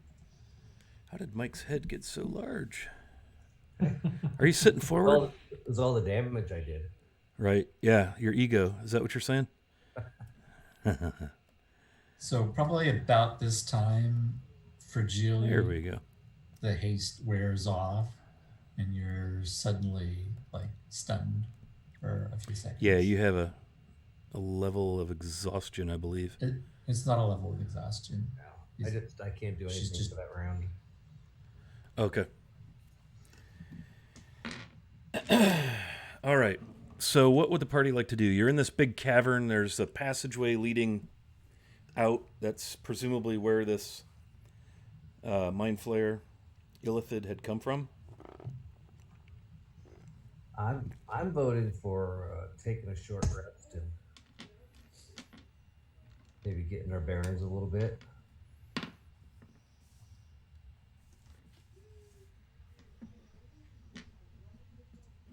Anybody else have an opinion on that? I mean, I'm not just not. She's still a little nervous about something else coming out of that water. Could we at least get into that tunnel a little further Further or backwards I'd rather go backwards. so that we're not camping right next to that water? It's fine by Fragile. Oh, that's fine. All right. So during the long rest, during the short rest, I would like to see if Ronvin, is there any chance you could carefully get the legs off this table? Yeah. Because I'd like to store it in my backpack, or at least the legs, and maybe strap the tabletop onto my backpack. Would we say this table is screwed together, glued together? It's just an old wooden table that Fragile picked up in one of the zombie gnome apartments, right? Yeah, I'm just trying to figure out how the legs are attached. It's fashioned together like what is that called? Just little pins and holes, dowels connecting the bits and pieces, and it's not a beautiful table to begin with, so it's not going to be too tough to take it apart. All right, then she'll get out the pins from the legs and carefully wrap those up in a handkerchief and tie it around, tie it to one around the legs and be like, here you go. You are the best, Ronvin. Absolutely the best. And Fragile will carefully find spots to put the legs inside of her backpack, and she's going to use what do I have on me? Nope, that's not going to help me. That's not going to help me. You know what? I might just have to see if you guys have some kind of string I can borrow, or I could cut some of my silk rope off, I guess. And I'm going to tie the tabletop to the inside of the backpack so it rests against my back while I'm walking. Okay. That's fine.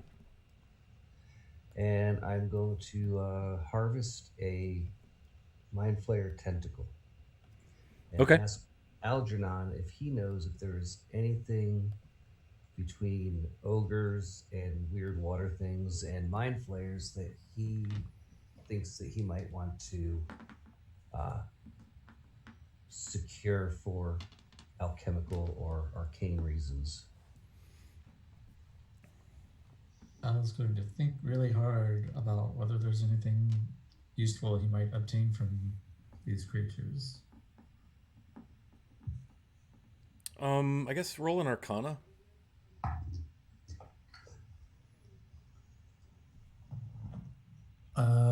That is an 11. I mean, he's not really sure. Um, I guess he might be tempted to also maybe take a tentacle or the eyeballs from the mind flare. Sure. Okay. I will give him a mind flayer, tentacle, and eyeball. Oh, didn't you say it had like pretty armor on or like pretty like purplish stuff? It has a breastplate, a very finely crafted metal breastplate. Okay, so it was kind And of it's got, purpley. a big robe with a high cowl up behind its head and purple and uh, black robes, cloak. The breastplate is a dark metal. Okay, yeah, she definitely wants the cloak and the breastplate. Okay. So, for Geely, I guess if no one else is going to ask, I'll be the one to ask the dumb question. What's he doing with that coffee table? It's like I was Well, determined not to ask. my hope is when we get back to uh, deep to the enclave The Devil's Enclave? to see if I can find a combination of maybe Fragile and Al and Odra and maybe a woodworker. And I'd like to turn this into a portable table, like where the legs fold or something, that I could carry with me to put my constellation orb that I found. And I want to like take some of the crystals and I want to have them crushed up and put along the outside and I want to make it pretty. So basically I'm making a table for the constellation orb. And I thought what See. better way to make it than with one of the gnome's tables. Makes sense. Okay, I was just wondering. Yeah. I mean, I don't know if it'll work or not, but I'm figured I'd have Ronvin take a look and tell me what she thinks can be done. When we get back and she has time to take a look at it more in depth. So she's gonna definitely roll up that cloak and once she can wash it, she's gonna totally wear it. And I've ordered down as the purple mind flayer cloak. Yeah, it's Because black, it's black and purple. badass. It's just really nicely made. It's very fine. You could see as you inspect it, some of the stitching in it is actually silver, some kind of silver thread. It's really cool. I mean, it would fetch a good price if you wanted to sell it. The breastplate would also fetch more than the average breastplate. As an armorer, forge person, this is pretty nice. Good stuff. So, I don't. It seems like we're not going to another part of Violet Falls. I mean, I thought that I, I thought when we saw this tunnel that it would head to somewhere else because we know there's supposed to be a giant clock down here somewhere, but it doesn't seem like that's happening. We want to keep going and see what Would else we- we get into. Would we be able to send Al's familiar into the tunnel to check it out? Hey, also, did you say that was a breastplate? Yeah. Um, Would you like that? I Take it. really would Take like it. a breastplate. Okay. That would be pretty sweet. So, yeah, Fragili's going to. What does it fit me? Because it's not magical, so it's not going to shrink down to my- Right. You probably are going to have to tighten and cinch the bindings. We'll make it fit. The leather strapping is adjustable, but it's not so big that it would encumber your range of motion. With your weapons, moving your arms across your body, and all of that. Yeah, and when we have a little bit more time, Ronvin can probably like dink, dink, dink on it a little to make it fit a little better to your She could probably do form. that. Yeah, you might have to heat it a little bit, or, but yeah, you could definitely, Ronvin, if it needed to be adjusted, you could make that happen. Yeah, but for now, maybe Romney can come help me fit it. I've never worn a breastplate before, and we could do that during our short rest. So, are you short resting right in the big cavern in front of this tunnel to the north, where the Illithid came out of, or are you going to go back out into the main tunnel that you were traveling in? What would you like to do as far as your short rest? Now that you're actually actively short resting and chatting. I would like to back it up from the lake for sure. I don't want to sit right next to the lake. I don't trust that. Well, you got two directions: Yeah, northward not through not the. not where the mind flayer was, but the other way. Okay. Back What about the way we came? Yeah, the rest of you? Yeah, I think we stick together. Of course. Okay. yeah. So you're going to exit the cavern and go back out into the main tunnel that you were traversing from Violet Falls. Yep. And that's where we're gonna short rest. Find a And- defensible spot. Yeah, I mean it's just a dark tunnel. You've got your violet little crystals you can pull out to get that kind of 20 feet of dimmish light. We can probably toss some of the clubs at the edge of it so that if something comes, it has to fall over it. Are you going to move up the tunnel at all on in the same direction, back towards Violet Falls? Sit right there by the cavern? What do you think? Probably not right in the mouth of where we go, but just just to the side of it, so that we can rest and then we can decide if we want to go and explore that tunnel and see if Al's familiar can see anything down there. Yep. Because there might be more mind flayers Or ogres. or ogres or water yucks. Yep. So we'll find a defensible spot in the tunnel and take. Oh, you're in a tunnel, so that's what you're in. Against the wall. Yeah. Yeah, so you can take your short rest. Go ahead if any of you wish to roll hit dice or whatever you regain. But yeah, reset your short rest or click your short rest on your character sheet, if you will. That's what I meant to say. Got all my maneuvers back.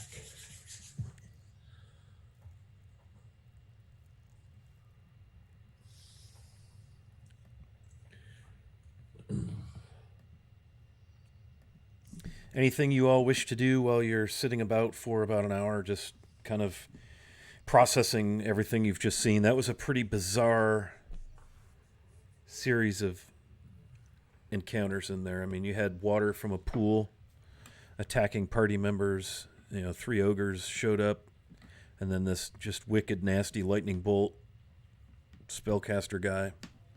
And then you saw Fragile, like, holy shit. I mean, that was, whoa. Yeah. Well, you know what they say, haste makes waste. Haste lays to waste. Fragile, you were going to say something? What was I going to say? Shit. Oh, sorry. I don't. Oh, you're fine. Yeah, I don't remember what I was going to say. It'll come back if it was important. That's a good theory. Okay, yeah, so you spend an hour just collecting your wits, resting up. Did anybody take any hit dice? No, Calavera. Yeah, Calavera, before she had to check out, had cast Prayer of Healing. Yep. And everyone regained 15 hit points. So, again, she had to tap out because of her internet. I'm just about at max, so I don't think I'm going to bother taking a hit die. Okay. Yep. All right, so what would you like to do now that you've had your short rest? You find yourselves in this pretty dark, natural tunnel. Right. Back toward Violet Falls or onward? Does Al's familiar have dark vision since it's an owl? Mm-hmm. Yep. Can we send it down that tunnel where the mind flayer came from and see, what's down there?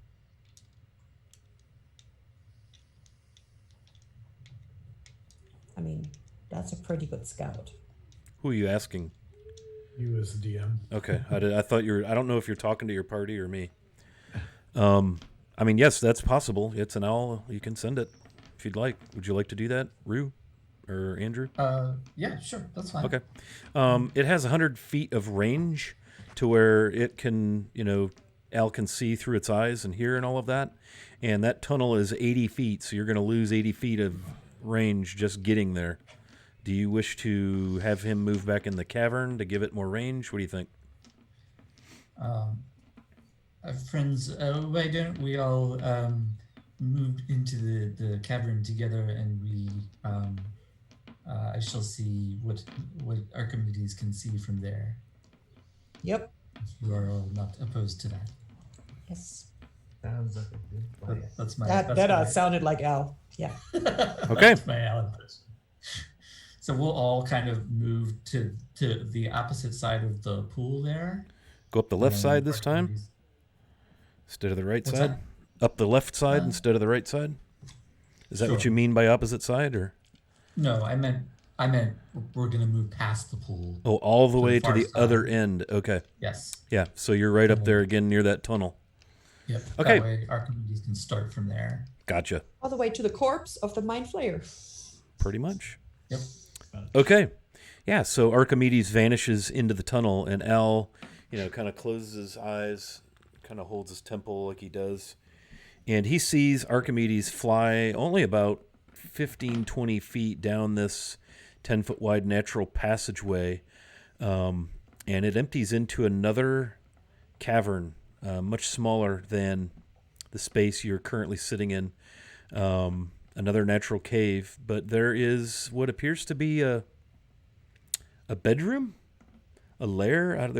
There's a crudely fashioned desk made of various bits of pieces of wood that have been salvaged from somewhere. A bed. There's a tall writing desk. There's a book upon said writing desk, and there is a metal coffer under the smaller desk. And this chamber is only 20 by 20 feet, rough natural chamber, no visible tunnel or anything out of it. There's a cloak hanging on the wall. There is a rod with creepy mind flayer tentacles hanging from the head of it, propped on the desk. And again, there's the kind of the strong box at the foot, or underneath the desk. There's a chair at the shorter desk. The writing desk looks more like a desk you would stand and perhaps work at. Yeah. And that's what Archimedes sees and returns to Al. So I think Al's going to come back to himself, and it appears to be safe, but I would like to go and investigate. If you would all just wait here, I will go investigate and return in a few moments. Definitely check for traps. He's gonna go down to this bedroom and check out the book. Okay. Yeah, it appears to be a spell book. Nice. Jackpot. Definitely gonna tuck that away and then investigate the strong box. Does it appear to be trapped? Roll investigation. So who's doing this, Rue or Al? Al. Al. Al is checking a strong box for traps. Al also went in there all by himself. without even telling us whatever that is. So we're all thinking this might be some magical bowl. He just left us behind. I mean, it's only 20 feet, but yeah.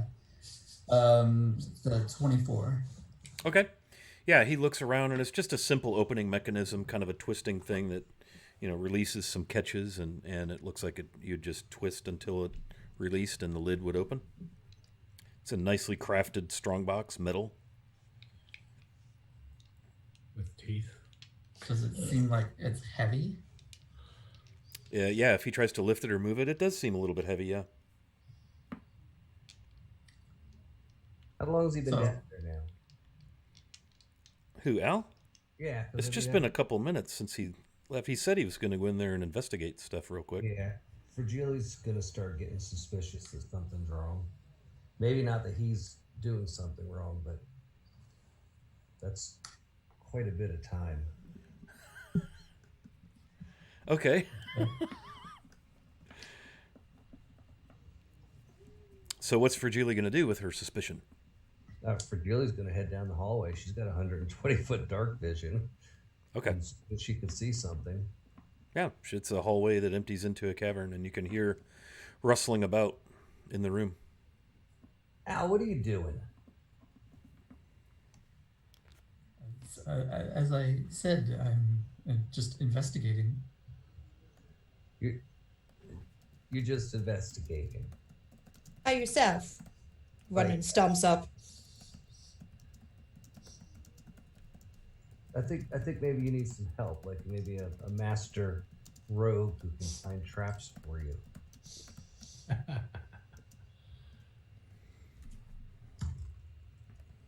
And Rue, I think Al needs some help. So we're all piling in. Absolutely. Apparently. I That don't took really- forever. Okay, how did we get to that? Took forever. I'm just curious how we calculated that large expanse of Al time. was quiet for more than 5 seconds. Yes. Yeah. And apparently that's forever. Okay, well y'all are in there For now. Al, that's forever. Okay. Did you find any traps? No?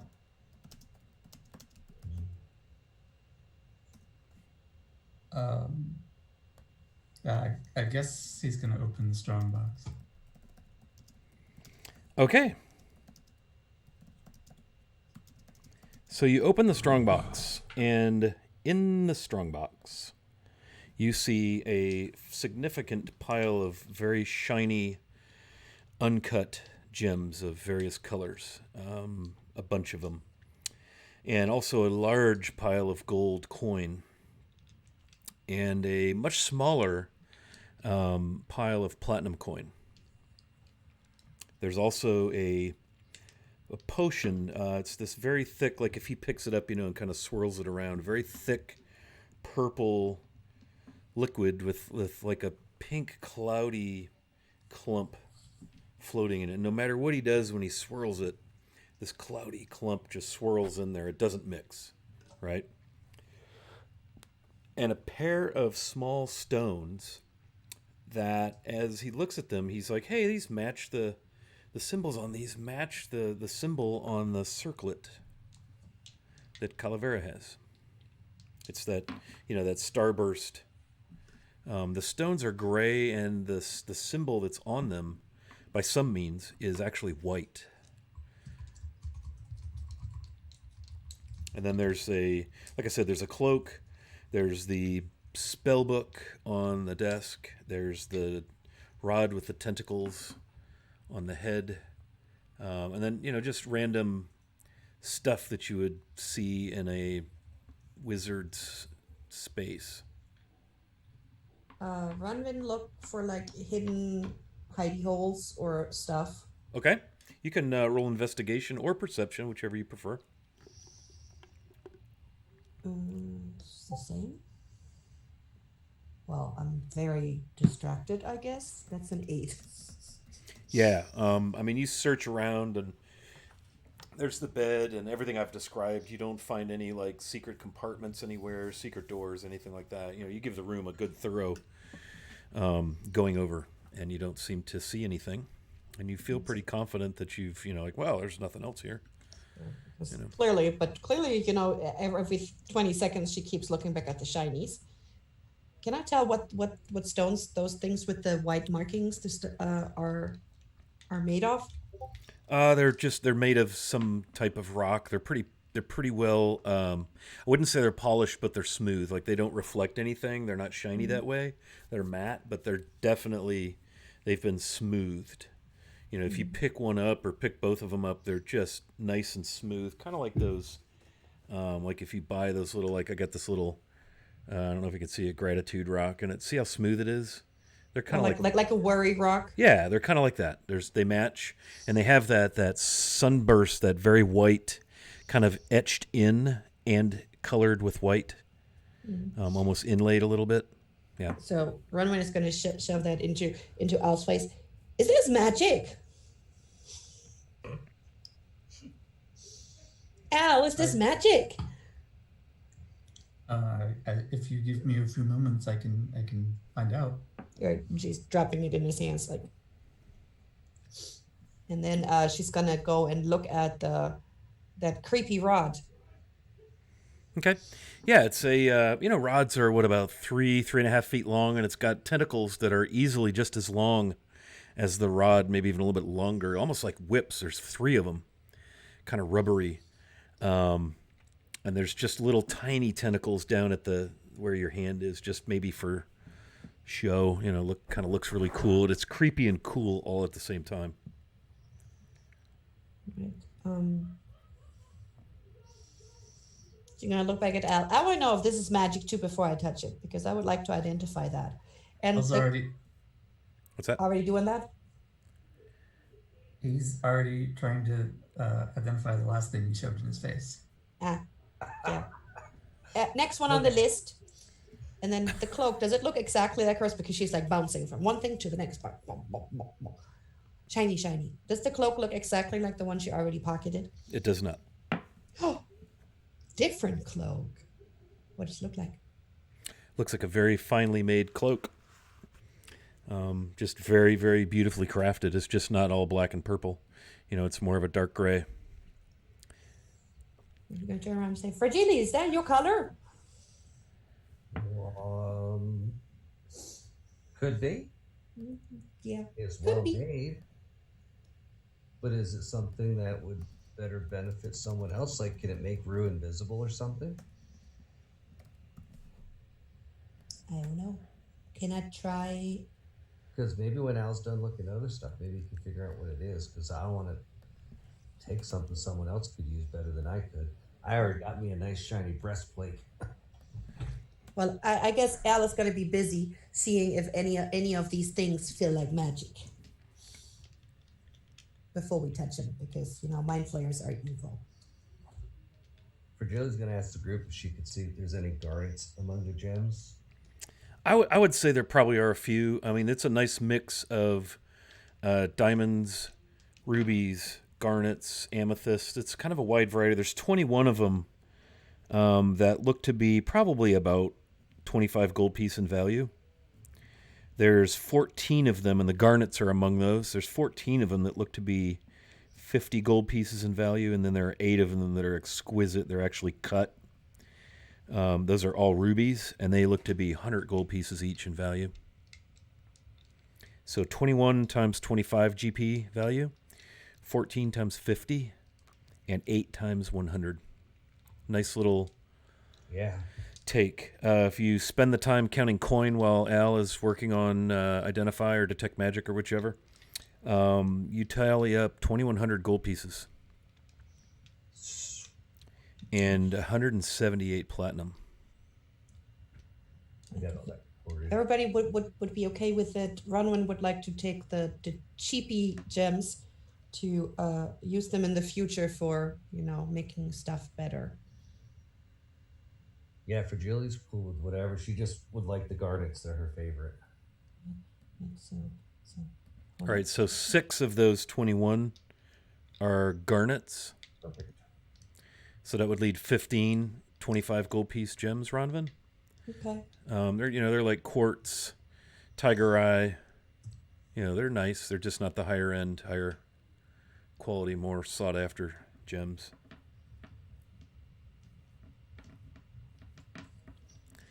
Okay, so Al is going to cast Identify, you said, or Detect Magic, or what is Identify? Probably identify. Yeah. Okay, so he's going to attempt to identify the stones, correct? Um, Or you tell me what you'd like him to identify. There's a potion, there's a cloak, there's the rod with the tentacles, there's the two stones. You don't know what, if any of these are even magical. Yeah.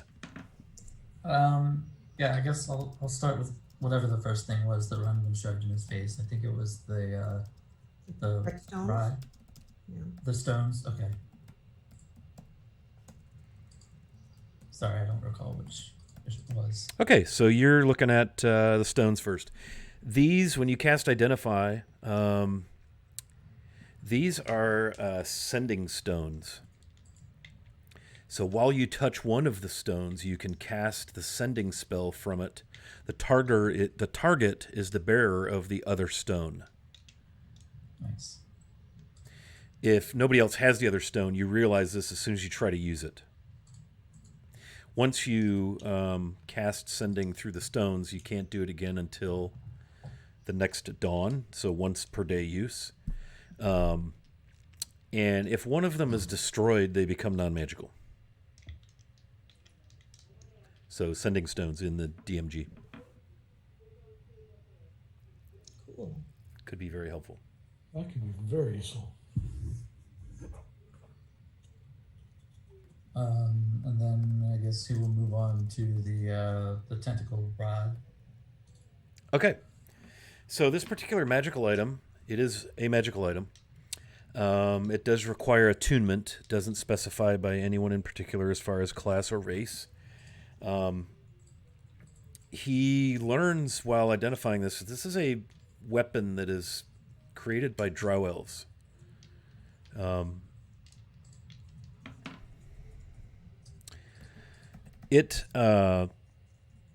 You can have the 3 tentacles each attack singly, or you can have them all attack at once. Each tentacle makes a melee attack roll with a +9 bonus.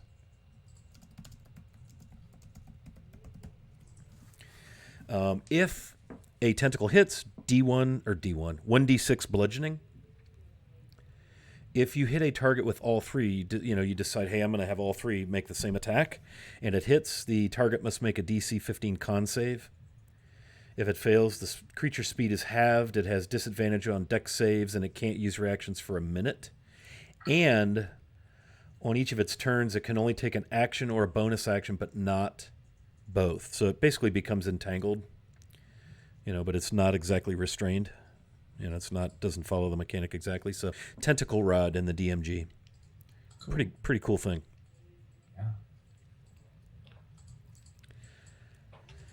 Yeah. Okay, then you'll probably do the potion. The potion is a potion of mind control. Ooh. Al would like that.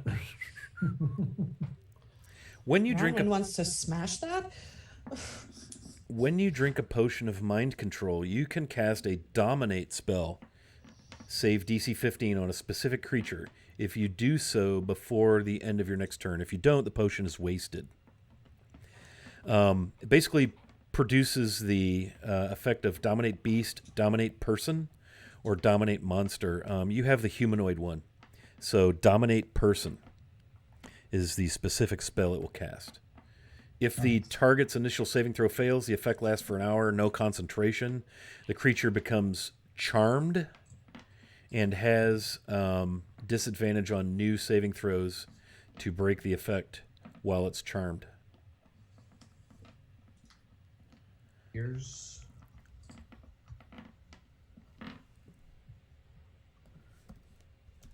The cloak. What was the cloak again? Are you identifying that now?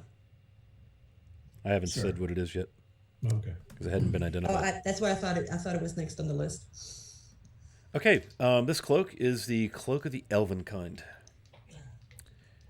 Right? So if you spend an action to lift the hood, wisdom perception checks made to see you have disadvantage, and you have advantage on dex stealth checks made to hide. The cloak's color shifts to camouflage you. Pulling the hood up or down Hang on a requires an second. action. I got some drool coming down here. Hang on. Yeah, I guess Rue's getting that one. And it's very specific in its language. Stealth checks made to hide. So it doesn't grant you advantage to stealth. It grants you advantage when you use stealth to hide. I guess mine just looks cool. The other one's actually doing shit. I just look cool. That does more than enough. Okay. Okay. Was there anything else we? Nope, I believe that's it. Sending stones, tentacle rod, cloak of the elven kind, potion of mind reading, and then you have the circlet of the sun that Calavera has. Yeah, so basically you found what appears to be the lair of this lone mind flare arcanist. Yeah, Is he that would have tucked the book away, so I'll let you send those spells to Al. Yep. Is there an official name for the circlet? Circlet of the sun.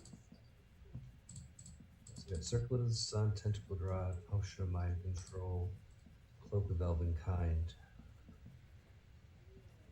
Sound right? Did he leave any writing behind, like a diary or letters? No, it looks like he just hung out here and did his thing. We have no clue why he's hanging out here. Best you can tell is this is where he lives.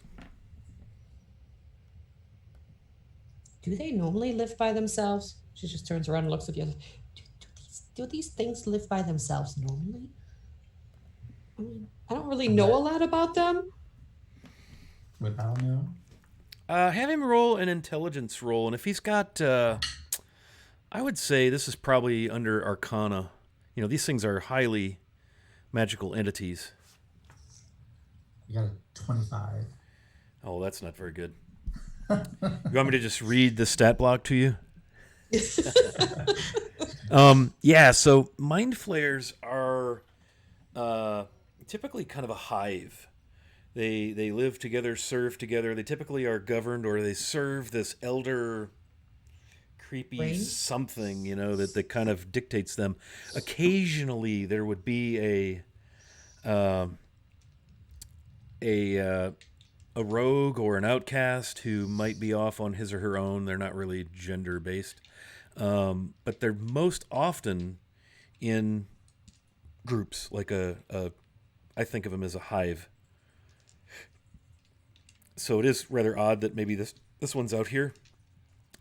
He also knows that they enslave other creatures. There are these mind flayers who are spellcasters who can summon and conjure, and his sense is that this is probably the lair of this creature.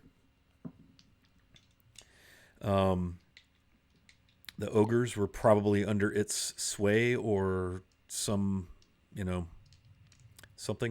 He's guessing that they probably catch food, things with brains.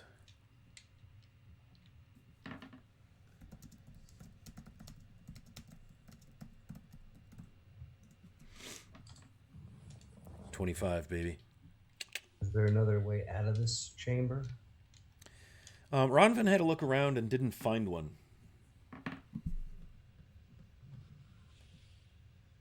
And she did sneak, looks at the gems every 20 seconds, so.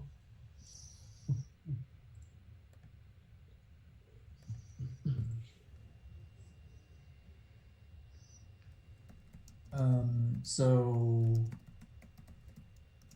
who's taking the sending stones and the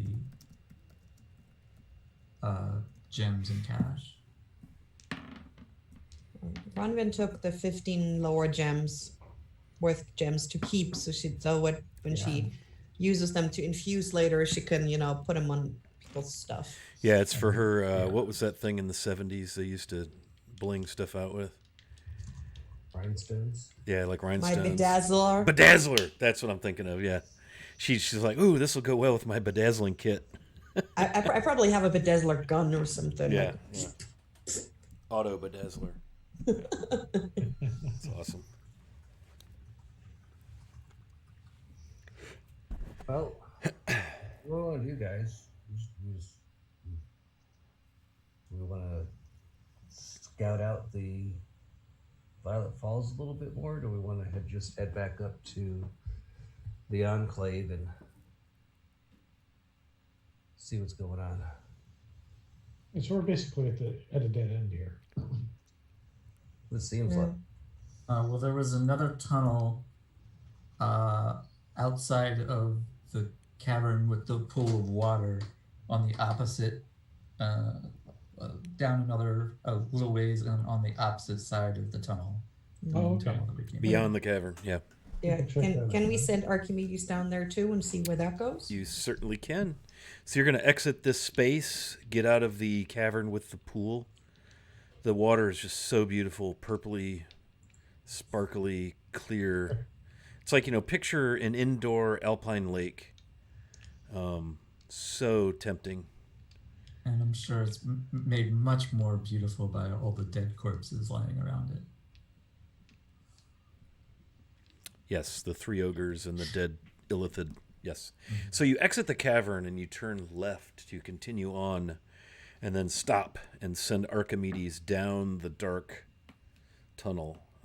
And yes, there is another side tunnel, and he, just maybe 40 feet down, and he takes a hard right. And it's very short. It's about 10 feet and it empties into about a 30-foot irregular cavern. Very natural walls, like all of this area down here. Dark. There's piles of hides, 3 of them. There's bones. There's some rotted meat. Bits of hair, detritus, a couple copper pieces, a couple of broken swords, just kind of and it smells bad. We'll come back and the tunnel does continue on past that into the Oh, dark. okay. Yeah, it's not a dead end. So Al will come back, and this would appear to be the lair of the ogre creatures. And then the tunnel continues on. If we would like to investigate the lair and then the tunnel. Does anybody in the party have that, I don't know if it's stone cunning, whatever that underground doesn't lose track of cardinal direction? I don't think it's a feat, but I think it's more akin to dwarves. Yep. Or Duergar, maybe Drow have it.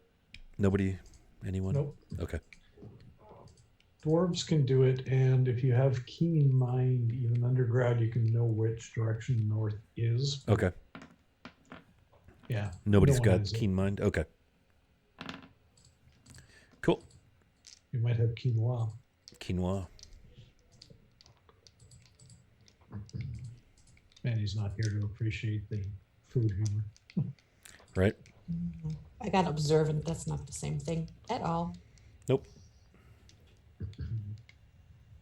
Okay, so shall we head in and investigate? Sure. Yep.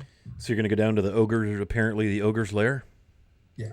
Yeah, okay. So easily enough accomplished. You head down the hallway. Again, it's only about 40 feet, and sure enough, that tunnel opens up. You can make your way down there. I'm presuming you're just using the violet crystals as a dim light source. Yep. And yeah, I mean, you smell it long before you get to it. You're confident if there were flies down here, they'd be buzzing around. It's just rancid, fetid, disgusting meat somewhere in the piles. You're not sure where. There's scat. There's bone. There are some weapons. A couple spears, a couple swords. One of them's broken. A dagger. There's a very crude table with some big honking chairs around it that it looked like they've been pieced together with, kind of random pieces of wood for ogre-sized people. It stinks. I mean, you're just like, oh, That good, huh? it's bad. Rue will take a moment to quickly kind of rummage through things and see if there's anything of value. Sure. Roll me a, whichever's better for you, perception or investigation, since you're intentionally looking about. I'll let you choose the better of the two. That's a 17 perception. Yeah, so you're rummaging around, and there are 3, piles of hides. Some of in the hides, there's clothing, like somebody's clothing, cloaks, robes, pantaloons, various, tunics. And in one of the kind of the corner little nooks, you find under some hides, as if they're maybe being kept fresh. I use the term loosely. You find 3 bodies. And they're nasty. You pull those hides back, and it's like, oh, found the smell. So roll me a con save, Rue. And roll it at disadvantage. Take 10 off your roll when you get done. No, I'm kidding. That's a 9. Yeah, you all see Rue poking around, and all of a sudden, he lifts back these hides, and he just turns and hurls. You can't possibly help yourself. And as you watch yourself empty your stomach, you'd swear your boots just came out of your mouth. You hurl so hard. Oh. The smell, your eyes are watering as there are 3 decayed corpses. There's a very small, looks like maybe a halfling, and a couple of humanish, hard to tell at this state. They're probably a couple weeks old. One thing that is very clear about these things is the heads are like, tops of the heads are off and gone. They're probably laying there somewhere, but they've been, their skulls have been opened. Yeah, so Rue is going to immediately throw the hide back over, and then he's going to stumble into the tunnel that continues on out of this den. Just a few paces. He's just gonna stumble down there. You'll have fun with that.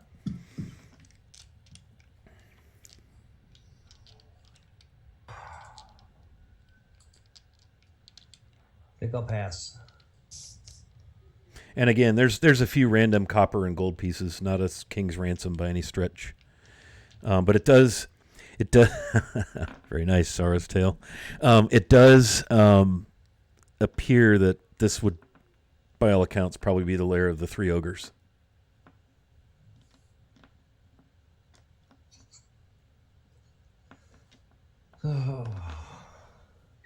Looks like perhaps 3 poor souls met an untimely death at the hands of these ogres.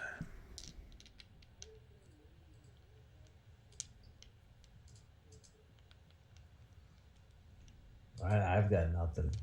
Yeah. After seeing Rue, I have no desire to go investigate any of that. Yeah, it looks like you opened their fridge, basically, Rue. Yeah. Except the part where it's refrigerated. I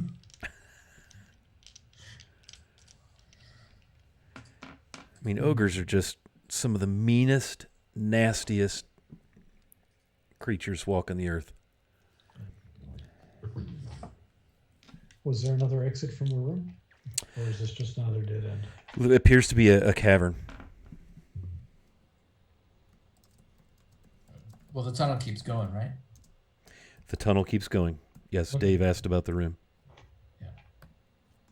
tunnel continues on. Keep on keeping on. So I imagine we'll all move into the tunnel and then send Archimedes ahead again. I think Okay, that's the safe choice. great. Let me go back to, I want to make sure, because we had established kind of a standing marching order. Last time I had written it down, and I don't know when this goes back to. I didn't date my notes. This goes back to, well, the standard marching order I've got is Fragile, Gears, Calavera, Ronvin, El, Rue. But that can't be right because we had Rue out front, so I think we flipped Rue and Fragile around and put Fragile in back. Yeah, Al gave Rue the dark vision. Dark Vision. Okay. And I think Al was further forward with, yeah, so this is a really old marching order. Because Al was right behind you with the familiar. Yeah. Rue would have put on the Cloak of Elvenkind, Very nice. so creatures would have disadvantage on perception checks to see him.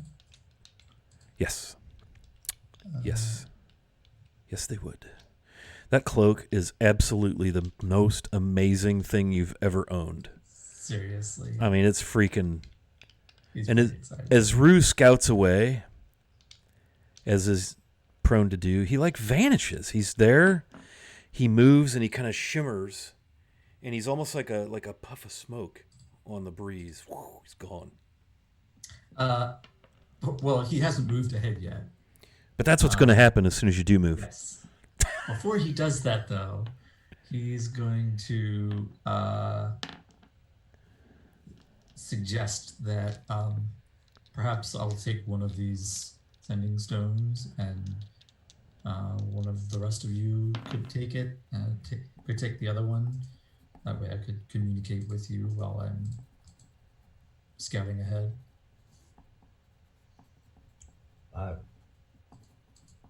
Assuming that Al would probably be the most arcane of us all. Virginia's never used a sending stone, so she's not sure how it works. If you would like me to take it, I certainly can, Rue. Oh, yes, that would be great. Thank you. Very well, my friend. Andrew, you're talking to yourself again? Remember how you told me to tell you every time you did that, and you're doing it again. Okay. Oh, jeez. I'll just play everyone. Okay, so Rue, you're gonna scoot ahead now. Is that right? Well, we're sending the familiar, and then I'm kind of tailing behind it. Right, and- like you were doing before. Yep. Okay. Yeah, so you find yourselves in a dark, winding tunnel, moving further and further away from Violet Falls, and obviously further away from the Cavern of the Illithid, the pool room. It remains dark. It remains mostly a natural tunnel.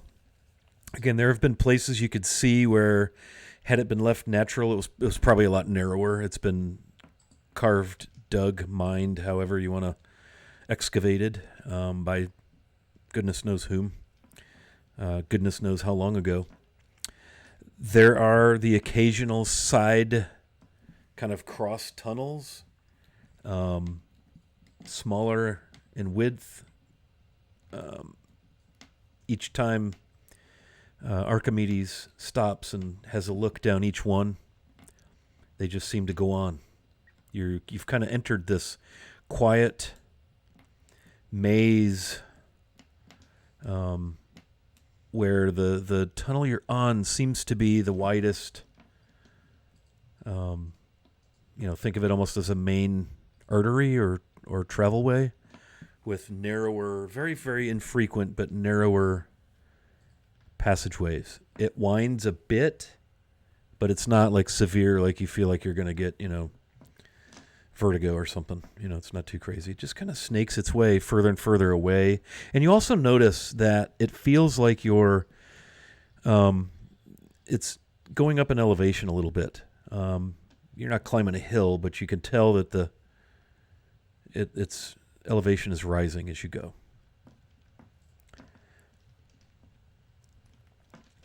And you can really, as it seems at this point, you can kind of spend your remaining time during this day walking this tunnel further away from Violet Falls. Yeah, Who has like a really great insight? I'm going to have you roll insight and intelligence with Yep. proficiencies and bonuses and add them together. I've got +7 insight. Plus 6 and +7 intelligence, but I don't know what. Yeah. So who's rolling? Not for Julie. Not gears. Go ahead, Mara. All right, so I'm running intelligence. Intelligence with modifier and proficiency, and wisdom insight. Okay.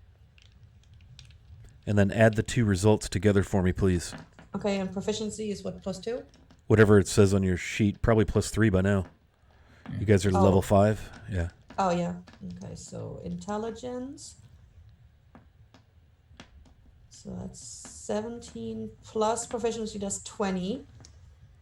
Okay, and then you said insight? Yep.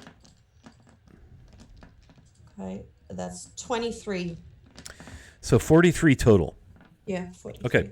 So, Ronvin, as you make your way through this and you think back, because one of the questions that was asked back in the cavern as well, do we want to go back and noodle around Violet Falls some more? Or do we want to think about going back to the Enclave? I believe Fragile posed the question. Mm-hmm. And it was never really answered. But you've been turning this over in your mind as you're walking. I feel like the party has kind of fallen into that just quiet, calm, centered on your own thoughts, trying to process. It's been a crazy couple days if you really think about it. Yeah. Right? Probably 4 sessions of game time. It's been a bit crazy. And so you spent the last, 5-6 hours marching in the dark, nothing really. And it occurs to you that you have a very confident, strong sense, Ronvin, that you're headed generally back in the direction of the Enclave, because when you close your eyes and you picture in your mind's eye the direction you entered to get into the cage that you then dropped all the way down to Violet Falls and exited, when you position all that in your mind and picture it, you're headed back in the direction. So if you would have gone up the lift again and back out the way you came, you feel pretty confident you're headed at least in the direction of Deep Delver's Enclave. She's definitely going to share that with the others in a totally overcomplicated way first, but then, it's like, and this way and in this angle, and yeah, I think we're heading back that way. I gave you a 40 DC on that, like a double 20 DC, because it's a hard thing to get underground. But you're a tinkerer, calculator, thinker, and it's not out of the realm of possibility that one could call to mind how they got where their main area was and then relate. So you're confident, probably 80-85% confident that you're headed generally back in the direction of Deep Delver's Enclave, and you need to go up an elevation because you came down it was like 500 feet you all came down in that lift. Yeah. And you've been steadily climbing most of the way since you've left Violet Falls. So you've spent a good probably 8 hours in this tunnel, resisting the temptation to turn in either direction. Mm-hmm. Yeah. And that's kind of where you are. If you recall, I want to say it took you 2 long rests to get from the Enclave to Violet Falls. It was basically about a 2.5 day. Mm-hmm.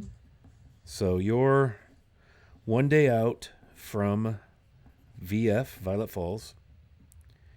85% sure right direction, elevation, raising. And that's what you know. Well, are we at the point where we need to take a rest? It's been a full day for sure, and we're definitely at the point in the stream. If you zoom back out to reality, the harsh, cold world of Monday, March the 29th, we should probably call time out So I'm guessing it's and time. call It's it time call for it a a long session. rest. Yeah, and it's Set time us for a long up. rest. Yeah. Yeah, it is time for a long rest for everybody. Yeah. And I would say, you've passed little alcoves and nooks and things, and I would grant the party the boon that you could find a place to, kind of hole up in a little cave, a little defensible. You could get your backs, to the wall and be in a little chamber cavern, not just laying out in the middle of the trail. Or you could go 50 feet up one of the more narrower passageways to get off the main drag, whatever you like to do. We would take an alcove and we put Gears in the entryway so nobody can get past him. Because if I remember right, Gears doesn't sleep, right? He's like a middle elf. Okay, so much better with a crossbow that's mounted on his shoulder. And a gem. Yes. So you've had quite an adventure. Seemingly ended whatever threat there was in Violet Falls. Kind of resolved that. Fixed whatever was going on with that Grendel root seeping that lovely Ichor, that necromantic high sea, into the pool. You've looted the lair of a nasty mind flayer and collected a lot of relics and pieces and bits. Didn't find that clock though. Didn't find the clock. Maybe it doesn't exist anymore. So, with that, why don't we hit pause in our story? It is 10:27 p.m. Eastern Daylight Time, and I'm about ready to kind of call it a night. So let's do that.